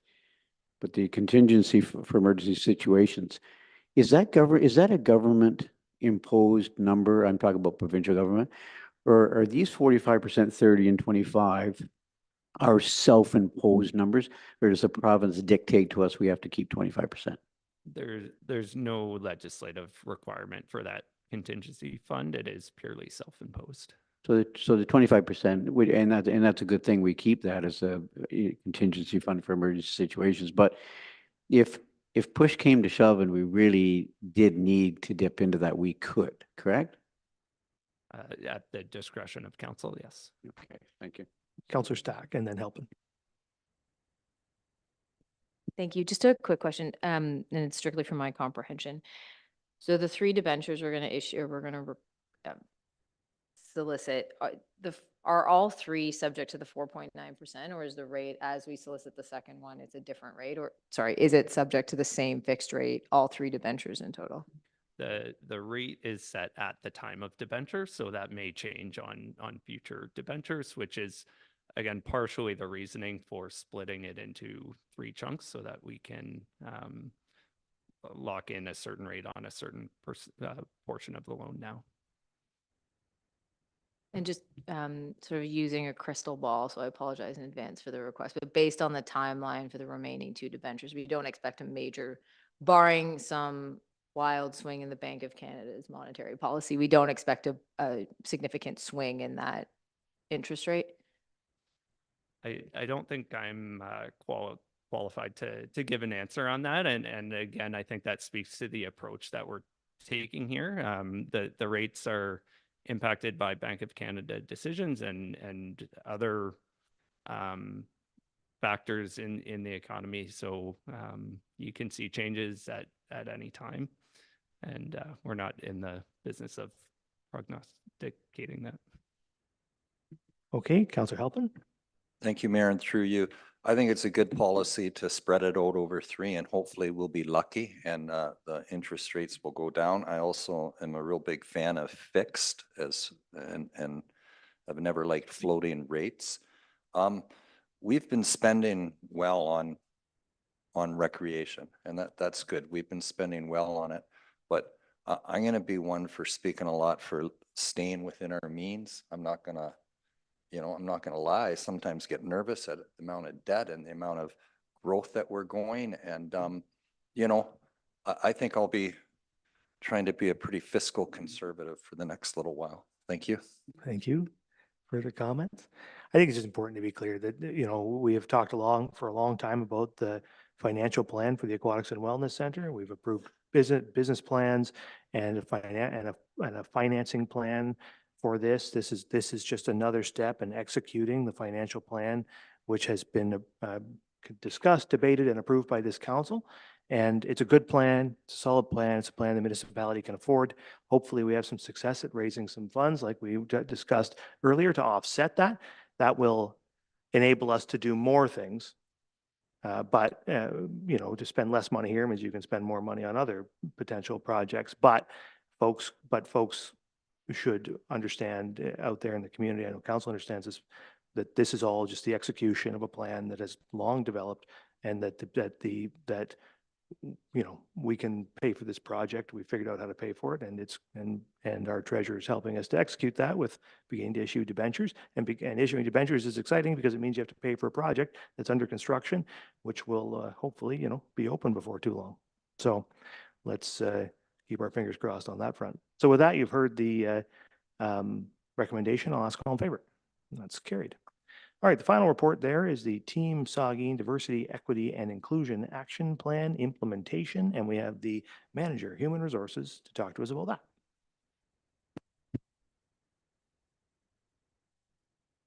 Speaking of differences. So what began as a divisional highlight in 2023 moved to a major initiative for implementation in 2024. Creating our internal DEI action plan supports a diverse, equitable, and inclusive workplace. A diverse workforce drives employee engagement by providing a supportive and inclusive environment where strong relationships with the community we serve leverage the expertise of a broad range of individuals. The town is committed to building a positive workplace culture that reflects our values and builds trust and confidence between employees and the public. An inclusive culture promotes respect for differences and equitable access to resources and opportunities for all staff. We're building a workplace where all individuals feel a sense of belonging and experience the ability to participate fully, regardless of their differences. This is an evolving plan where actions will support DEI goals. Awareness training for all staff is an important first step, along with employees having the option to willingly disclose their diversity status to establish our current state of diversity against which we'll measure all of our future progress. We'll also be developing communication plans to promote initiatives across the workplace through our staff ambassador group. As I said, the plan will evolve as our workplace becomes more diverse and reflects the diversity of our growing community. So just focusing on our key goals to deliver in this plan is through education and training to raise awareness and promote an inclusive workplace culture and ensure that a DEI lens is embedded at each stage of our employees' experiences with the town.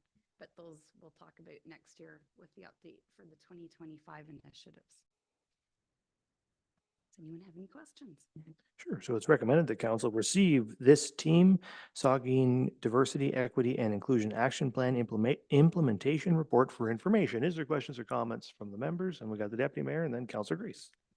Thank you. And through you, Councillor Davinsky and I sit on the Police Service Board, and the new Community Safety and Policing Act is requiring that we create a diversity plan that would be associated with the police. But there's references in the act that we have to pay attention to, consider, mirror in some way the municipality's plan.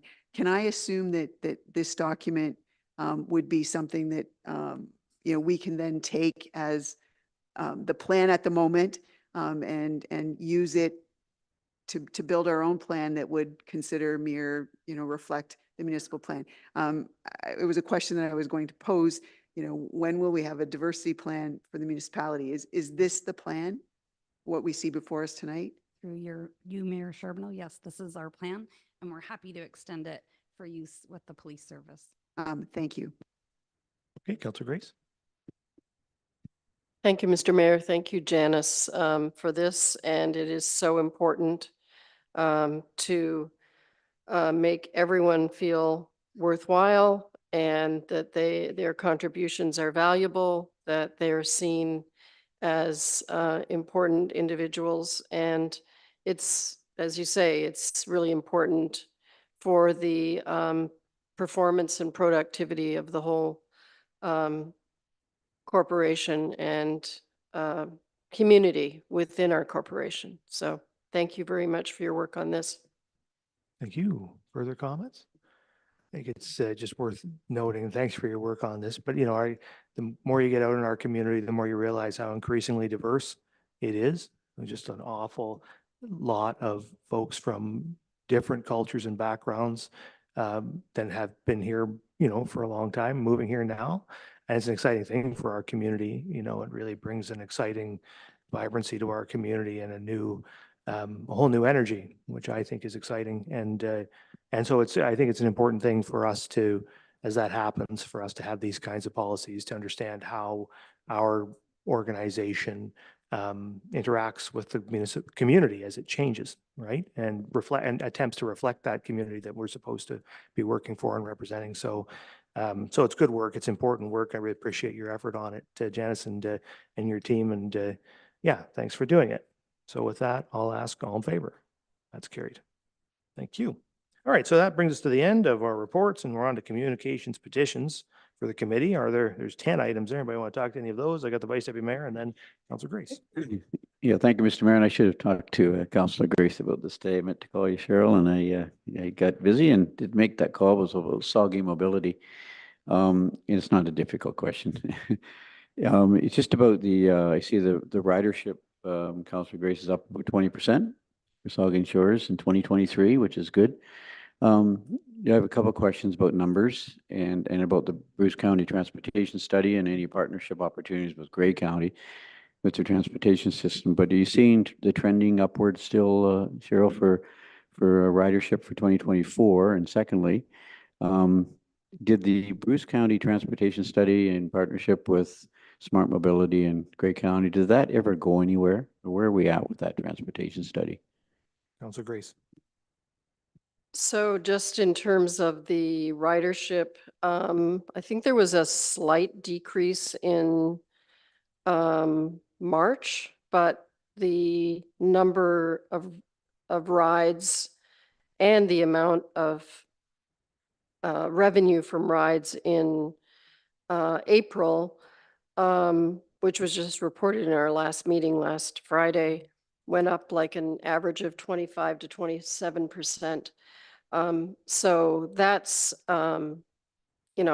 that's great. And now it's too soon to tell because we just had a slight change in the rates.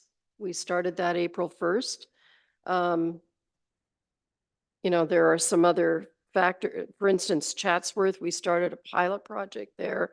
One of the goals of the board currently is to try to increase the number of municipalities that are participating. And one of the strategies that we're using there is to try to be more flexible in meeting those municipalities' individual needs. So the mayor of Chatsworth, who sits on the board, came to us and said, there's a concern on the Chatsworth Council about the amount of money that Chatsworth's having to contribute. And so what they'd like to go to is a different level of service. So for instance, having a higher client cost per ride for Chatsworth and a lower municipal contribution early days, because that just started April 1st, but the early reports from Mayor Mackey are indicating that he's not receiving, he's received one complaint, but he hasn't received any other complaints from clients, either individuals or groups that use that service. So I guess I could come back to you after we have a little more time on this. The other question was about Bruce County. Unfortunately, I couldn't attend the April meeting, and there was a presentation by Claire Dodds from the Bruce County on the Bruce County transportation network and the plans for that. I know SMART has negotiated separate agreements with the Home and Community Services service and the Gray Transit route, Gray County, to provide accessible transportation throughout Gray and Bruce County when they need assistance. And we're talking to Bruce County. I don't know if the mayor wants to add anything on that. I can come back to you with more details. There was one other thing that I did want to mention on SMART, and this is a response to an earlier question that I had from Councillor Halpin. And that was a couple of weeks ago. As I said, one of the things that SMART's trying to do is to explore different ways of providing different levels of service. And so there was a question of looking into the idea of SMART transporting individuals who are not currently eligible for service according to the guidelines within SMART.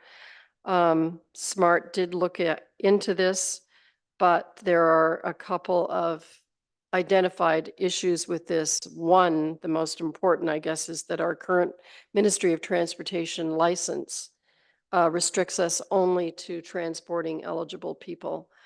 The other question is a concern about reducing the availability of services and transportation for eligible individuals.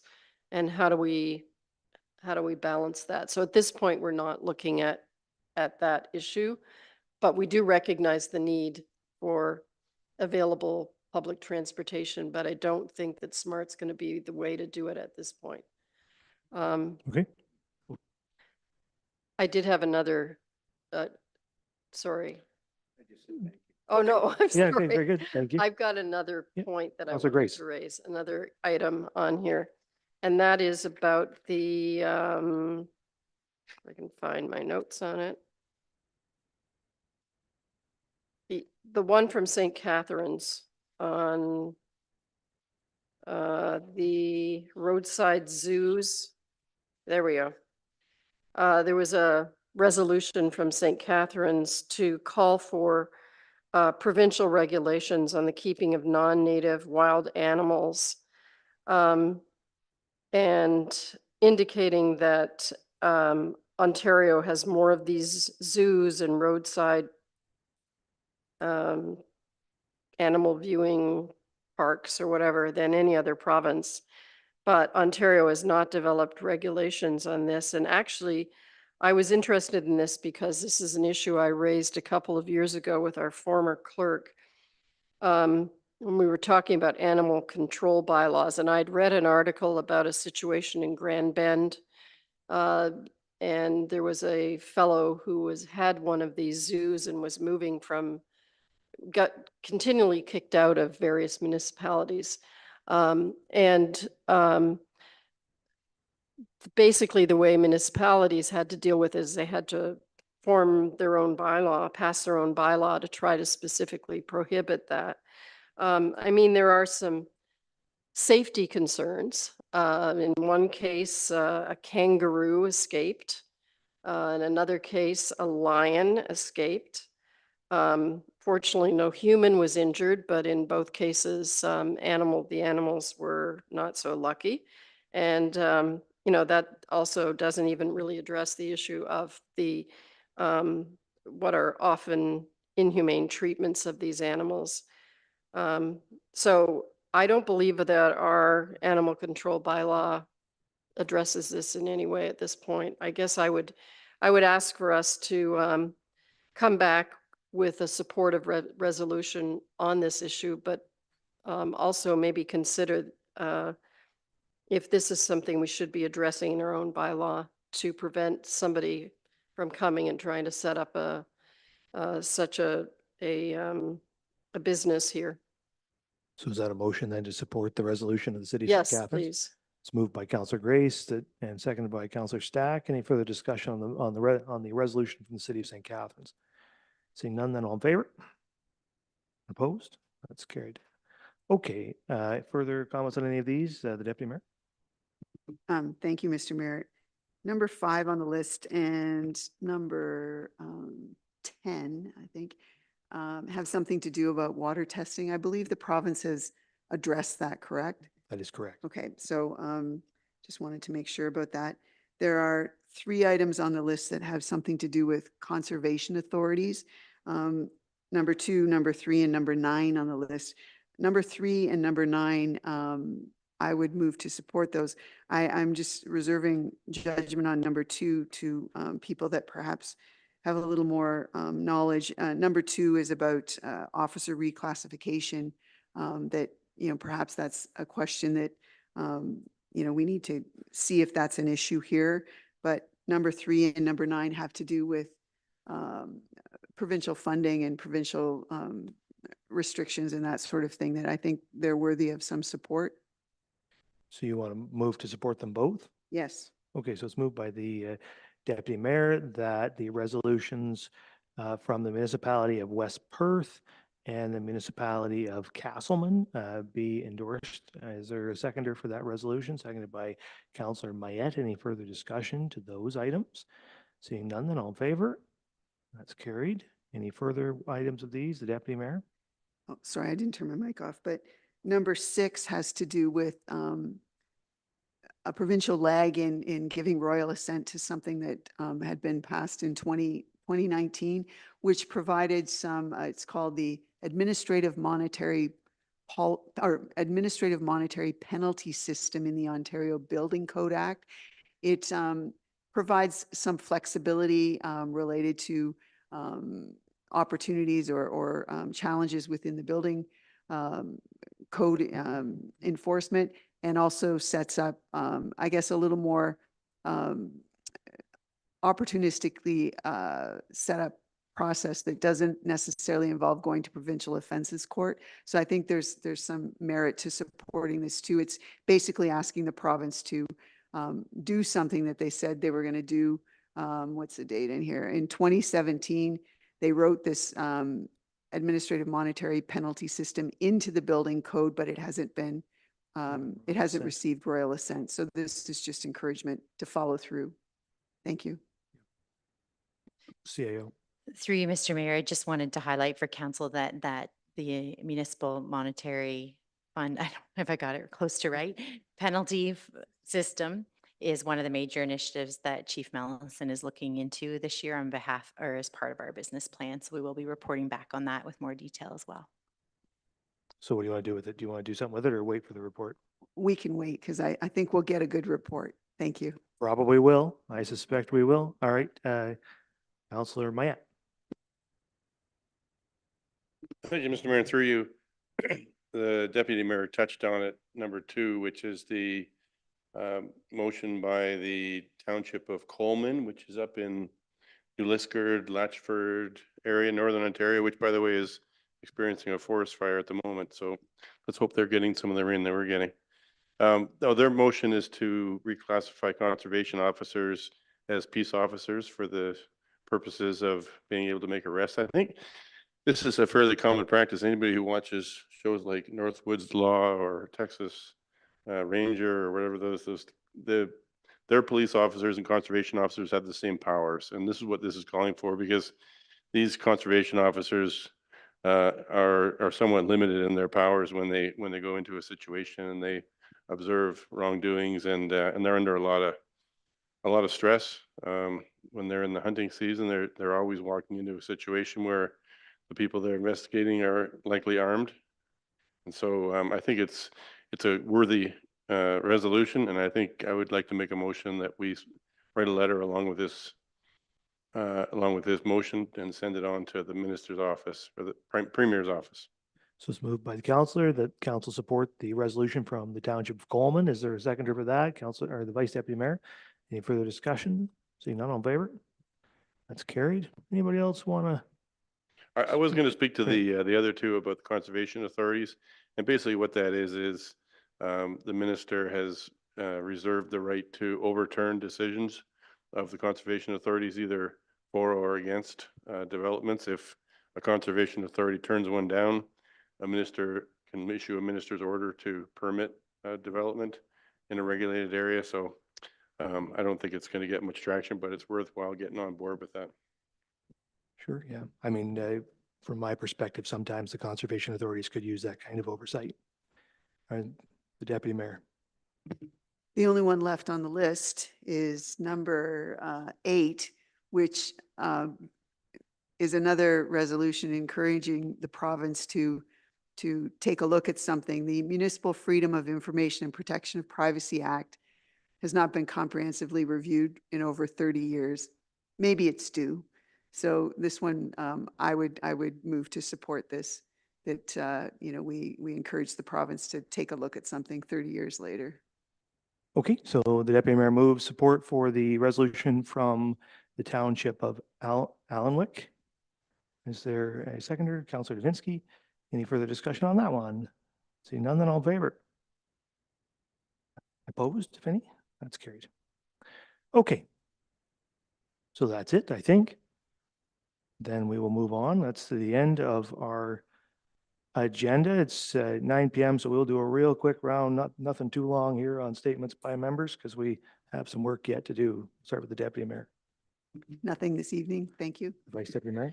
Mr. Mayor, I just want to congratulate the Southport Horticulture Society. There's a group of very hard working people that volunteers that help run that plant sale at the boathouse this past weekend. They sold all their plants. Well, a few left and sent them over to GC Houston School. That was nice. But they raised some money for, and all the money that they raise goes back into community beautification. So just wanted to say thanks to all the volunteers, and they sold I think 6 or 8 new memberships, about 85, 90 members there now. And encourage people in the community, if you're interested in horticulture and gardening, all that stuff, consider taking on a membership for $10. $10. So, and it's on the website. So congratulations to that group. Very good. Councillor Grace. Thank you, Mr. Mayor. Three quick items. First is to congratulate Vicky Tamori, who recently received the June Callwood Outstanding Achievement Award for volunteerism for her leadership through the years in the Marine Heritage Society. And on last Thursday night, I want to thank staff for the presentation of the urban tree canopy plan to the public. It was well attended, and staff and the forestry consultants who were on hand had fielded many excellent questions from the attendees. And then a reminder to everybody of the Cultural Master Plan public information session tomorrow from 5 to 7 at the Bruce County Museum. That's May 28th. Thank you. Thank you, Councillor Davinsky. Thank you, Mr. Mayor. On somewhat of a sad note, I attended the celebration of life for former councillor Duncan.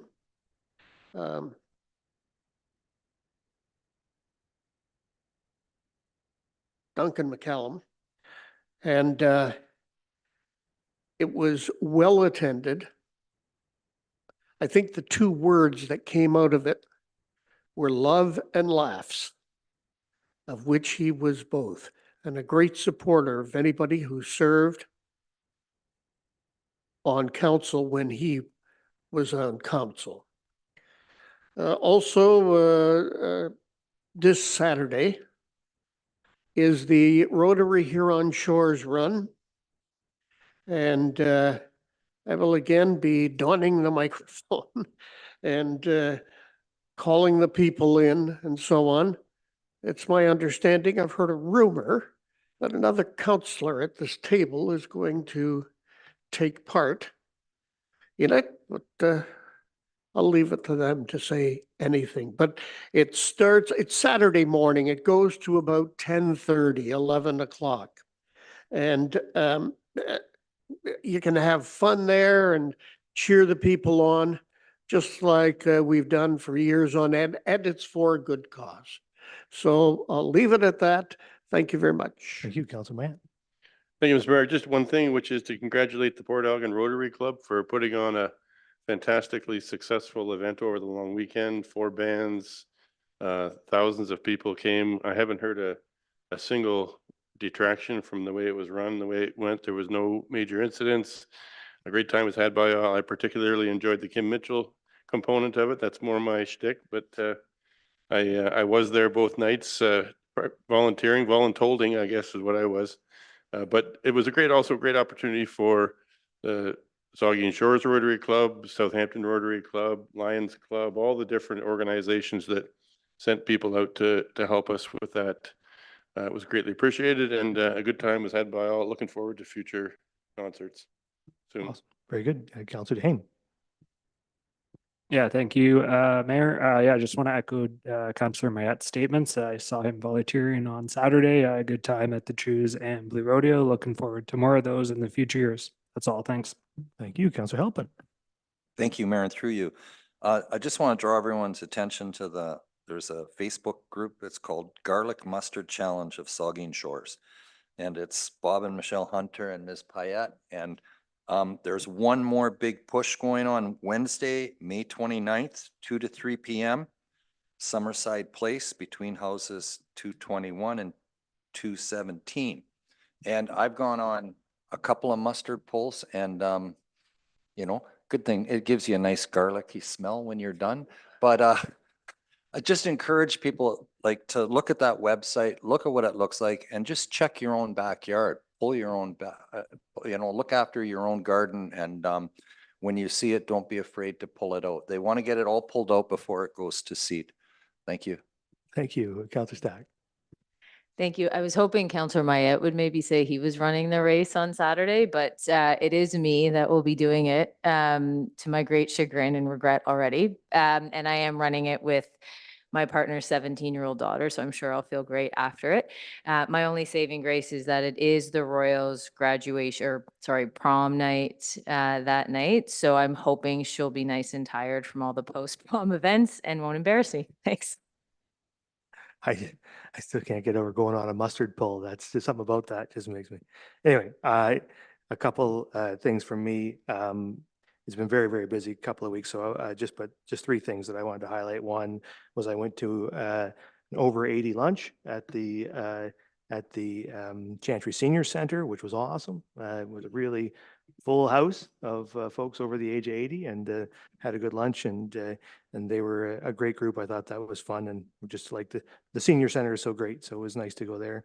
Hike for Hospice a week ago down at the Long Dock Pavilion was well attended, raising money for the Chapman House Hospice, and thank all those folks. And then Saturday, I guess this last Saturday, was the Walk for Alzheimer's down at Fairy Lake Pavilion, and another great event raising money. It's sort of walk season, lots of walks going on, and now of course the shore run, all these things. So tons and tons of things happening in our community, unbelievable number of things, and thanks to everybody who's organizing those things and participating. So with that, I'll take a motion to adjourn. Nobody wants to adjourn. Councillor Mayette, Councillor Duhaime, all in favor? The committee of the whole stands adjourned. Council will convene at 9:15.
if we can get, oh,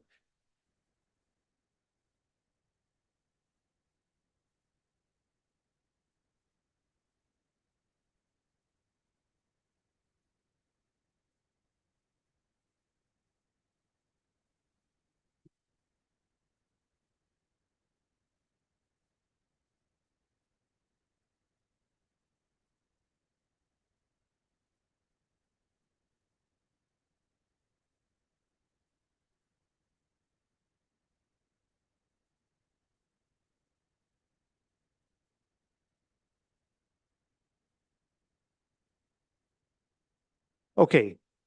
So we're going to call to order this regular council meeting for the 27th of May.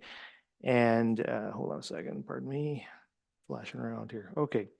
Second item on the agenda is disclosure of pecuniary interest. Ask a member if you have one of those to declare at this time. Seeing none, of course, you can do that anytime if you need to. We don't have any additions, deletions, or amendments, but I would like to propose that item 9.3, the limited services agreement for the Chapel Side Road, be moved up to the following adoption of the minutes. We have several folks here in the room who are interested in that, so if move that up by consensus, it's fine. I see a lot of nodding, so we'll do that. So following the minutes, we will deal with that matter.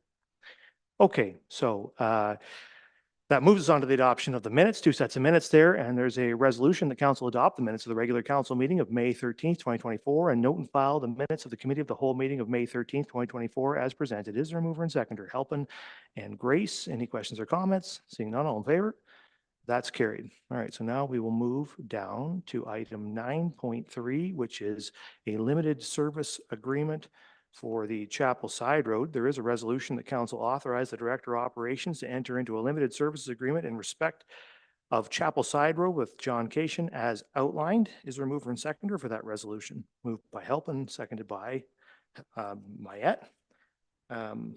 Questions or comments to the resolution? The Deputy Mayor. Thank you, and through you.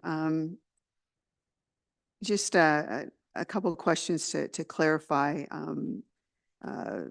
some content within the agreement and in the report. I note in the report summary, it's often owners plural. However, the recommendation is specific to one owner. I believe that both names should be there, John and Emily Cation, because I think they're both owners of the property. And if I'm wrong about that, then John Cation can stand. But later on in the report, it talks about owners plural. So just, just to make sure that the agreement is noted properly. If you, should we put that question to the manager of development services or to the CAO will answer? Yeah, thank you for the question. When we get to the point of developing the legal agreement, it will reflect the legal names that are necessary. Okay, thank you for that. I also wanted to just clarify, it's very specific to a landscaping business. It refers to it as their landscaping business. I don't believe it's the owner's landscaping business, and I understand you'll clarify all of that. There is, though, further in the agreement, a comment that all of this road, what's in the agreement relates to access for a landscaping business. Could I assume then that if some other activity, if the landscaping business ceases to exist there, this agreement then becomes null and void because it is very specific in the way the language is for a landscaping business? Is that a fair assumption? We'll put that question to the manager of development services. I believe he's online. There he is. Yes, thank you, Mayor and Council. Certainly, the agreement doesn't become null and void because the zoning bylaw still exists. It would just be limited to the purposes outlined in the agreement. So there are many users of the road still. It's just that it's recognizing that for the landscaping business, it is a limited services access agreement. Thank you for that. I also wanted to ask, there's a reference in the agreement to the use of competent and qualified contractors associated with any kind of work on that stretch of Chapel Side Road. I'm assuming that there's some way of regulating or understanding that is actually happening. Do you have a comment as to how how the town would make sure that it's competent and qualified contractors working on the road. Thank you. Manager Development Services. Well, because this is it doesn't happen too often. I defer a little bit to our town solicitor and the director of operations, but without them jumping in, I will say the expectation is that while the town is monitoring the maintenance of the road, we will be also monitoring how they are maintained and expect that competence. Okay, further questions or comments from members on this one? Seeing none then, all in favor? That's carried. Okay, so now we're moving back to the top of the agenda. And item 5, we have no public meetings. We're moving into closed to public. The resolution is the council move into a closed to public session regarding matters in accordance with the Municipal Act. 1, to discuss matters relative to litigation and advice subject to solicitor-client privilege on confidential matters, and education or training session for council on e-scribe training. So the resolution is that council move into a closed to public session in accordance with Municipal Act 2001, Section 239 as follows. 2E, litigation or potential litigation, including matters before administrative tribunals affecting the municipality or local board. 2F, advice that is subject to solicitor-client privilege, including communications necessary for that purpose. And 3.1, the purpose of educating or training the members. Is there a mover and seconder? Moved by Stack, seconded by Davinsky. All in favor? Council will now move into a closed public session.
Okay, everybody, I have a resolution and council arise from the close of public session and resume the regular council meeting. Is there a mover and seconder?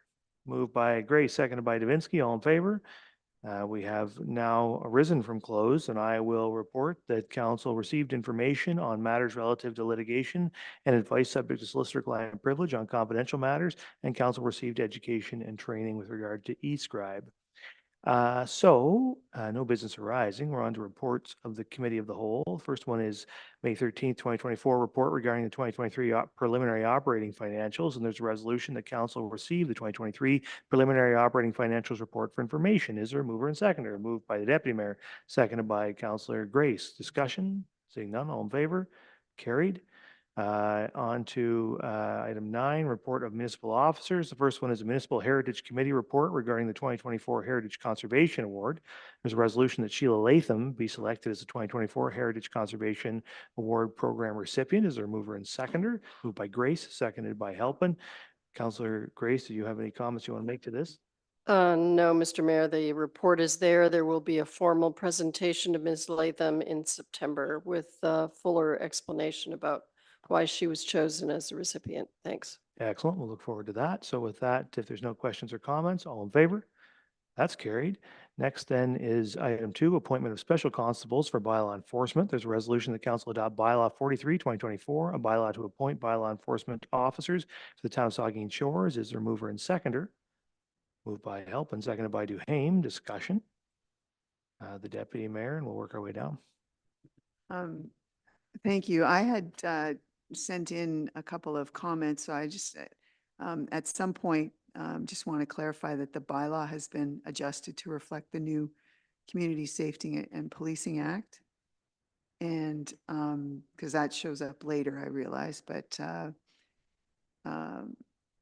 and also just an awareness for council that special constables work under the civilian collective agreement within the police service, and their hours of work are Monday to Friday during the day. So that's the situation with special constables, just so that you're aware. Okay, thank you. Councillor Grace, I think I saw you next. Yes, Mr. Mayor, thank you. I just have a question, I guess, feeding from the Deputy Mayor's comment. Will this addition provide flexibility to permit weekend coverage for bylaw supervision? Does I know the chief building officials with us here, or another member of staff? Oh, there he is. Chief building official, do you have any comments to that? Hi, thanks for the question. The special constables aren't all going to be strictly for bylaw enforcement. They added that power just so they could have that extra flexibility. And we're working with the police right now to kind of figure out the schedule for the summer. So I'd have to look and see the coverage for the weekend. Okay, Councillor Grace. Well, just when you're considering it, Josh, I think it's important for us to have some kind of bylaw coverage available on weekends. So personally, I'd consider it a priority if we have any flexibility there. Thanks. Okay, thank you. Who else down there? Councillor Halpin. Thank you, Mayor, and through you. Councillor Grace asked my question, but part of the issue with the bylaw enforcement is that our bylaw officers are just available during the week, like during business hours. I understand that. And then, the police are often more busy on the weekends. So what we're lacking in enforcement, I believe, is weekend bylaw enforcement. And that's what I would like to see this take shape as. And the other comment, I asked some questions earlier in there. This is part of the police services budget. This isn't extra. This money is accounted for and everything. And I'm glad that we're having that in enforcement, because I believe I've heard from people, and I believe most of us at this table have heard people asking for more bylaw enforcement. So I'm glad for this. I'm glad that it's accounted for. And let's get them out there on the weekends, and let's get them out there when, and answer the public's need or public's request for enforcement. Thank you. Thank you. Further comments? The Deputy Mayor? Sorry, I forgot to turn my mic off. Very important, though, as chair of the Police Service Board, special constables are not regular police officers. There's a very different role that they play, and they do have priorities within the police department associated with court transfers and a number of other things. At the moment, they do not work on the weekends. Further comments? I think it's well, thanks for your work on this, Josh, and to the chief of police, so I know had to depart, but appreciate all that work. But important to remember that there is no other jurisdiction in Bruce County for sure or nearby that has the level of law enforcement that the town of Saugeen Shores does. We are the best policed municipality in, well, certainly in Bruce County, well, and beyond, and with the highest number of officers working every day on the street in our community. So no one in the community should doubt the availability of law enforcement here. And this is a good way to supplement that and assist with that. So that's good news. So you've heard the, yeah, Councillor Helpin. Thank you, Mayor, and through you. I do not believe I said anything about policing. I was saying to get bylaw out there. I was not referring to the police department. No, Bylaw. yeah, Thank you. I understand that. But my conception is laws are laws, and police and bylaw enforcement enforce them all. Anyway, so with that, we'll ask all in favor. That's carried. So we already dealt with item number 3, so we'll move past that and into bylaws. Item number 11, one bylaw there. Resolution is that bylaw 43-2024 is hereby read a first, second, and third time and finally passed and sealed this 27th day of May 2024. Is there a mover and seconder? The Deputy Mayor and Councillor Grace. All in favor? That's carried. And the confirmatory bylaw, that bylaw 44-2024, being a bylaw to confirm the proceedings of the Council of the Town of Saugeen Shores, is hereby read a first, second, third time, finally passed and sealed this 27th day of May 2024. Is there a mover and seconder? Mayette and Helpin. All in favor? That's carried. And finally, there's a resolution that this regular council meeting of May 27, 2024 hereby adjourns at 10:42 p.m. Is there a mover and seconder? Stack and Davinsky, all in favor? Council stands adjourned. Have a good evening, everybody.